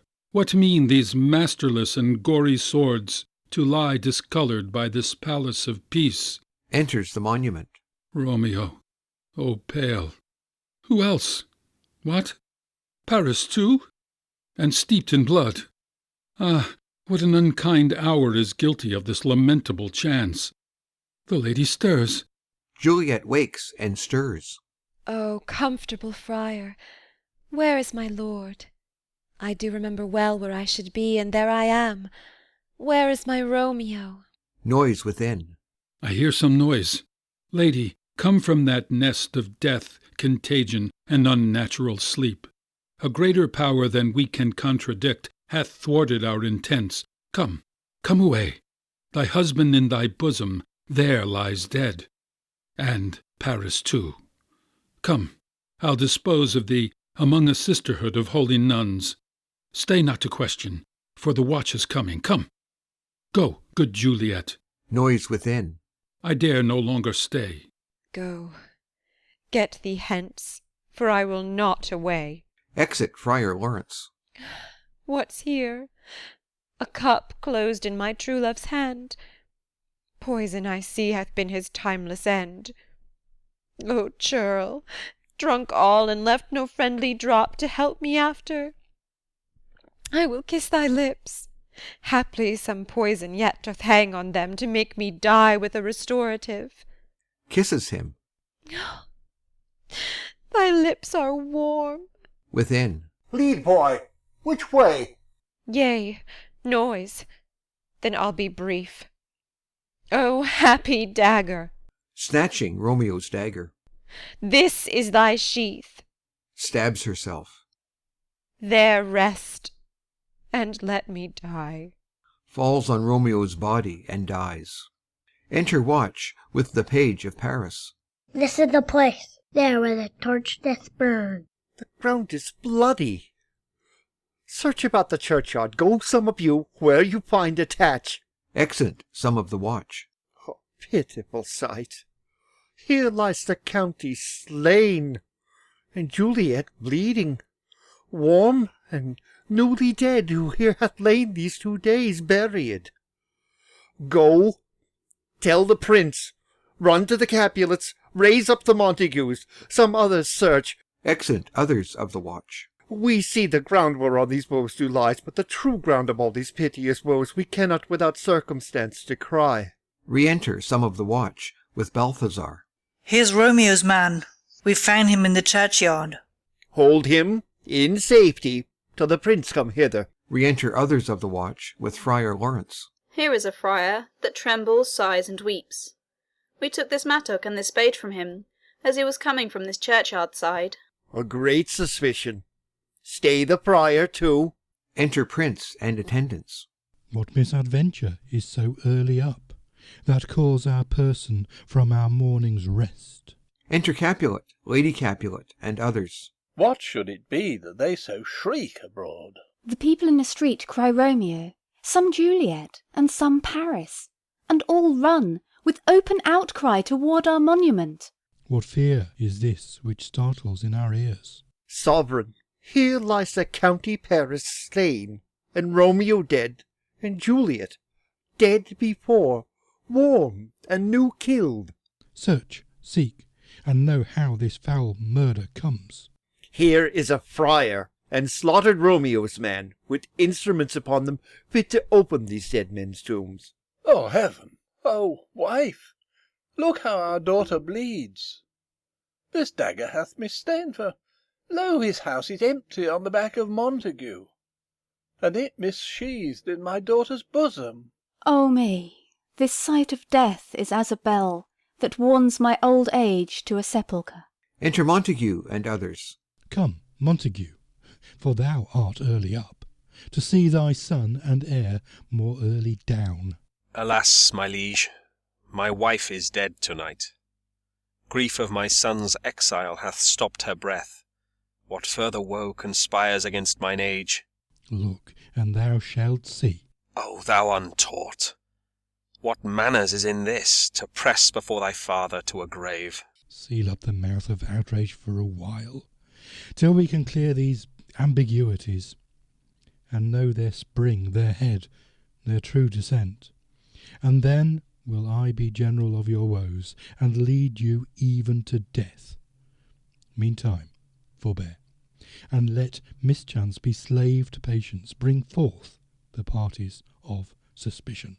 I am the greatest, able to do least, yet most suspected, as the time and place doth make against me, of this direful murder.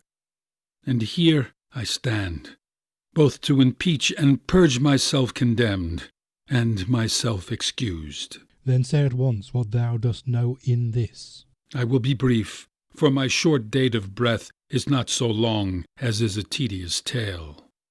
Romeo, there dead, was husband to that Juliet, and she there dead, that Romeo's faithful wife. I married them, and their stolen marriage day was Tybalt's doomsday, whose ultimate death banished the new-made bridegroom from this city, for whom, and not for Tybalt, Juliet pined. You, to remove that siege of grief from her, betrothed, and would have married her perforce to county Paris.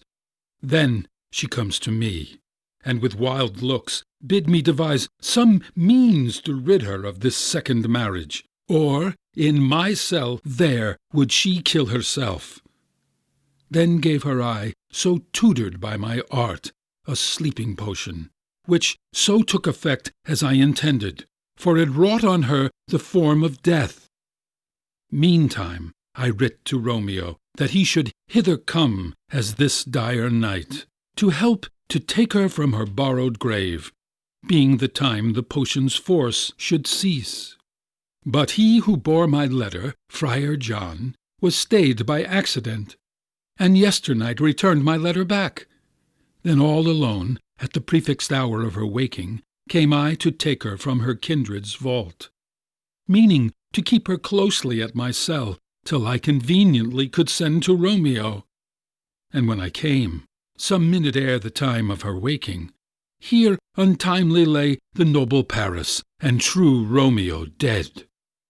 She awakes, and I entreat her, come forth, and bear this work of heaven with patience.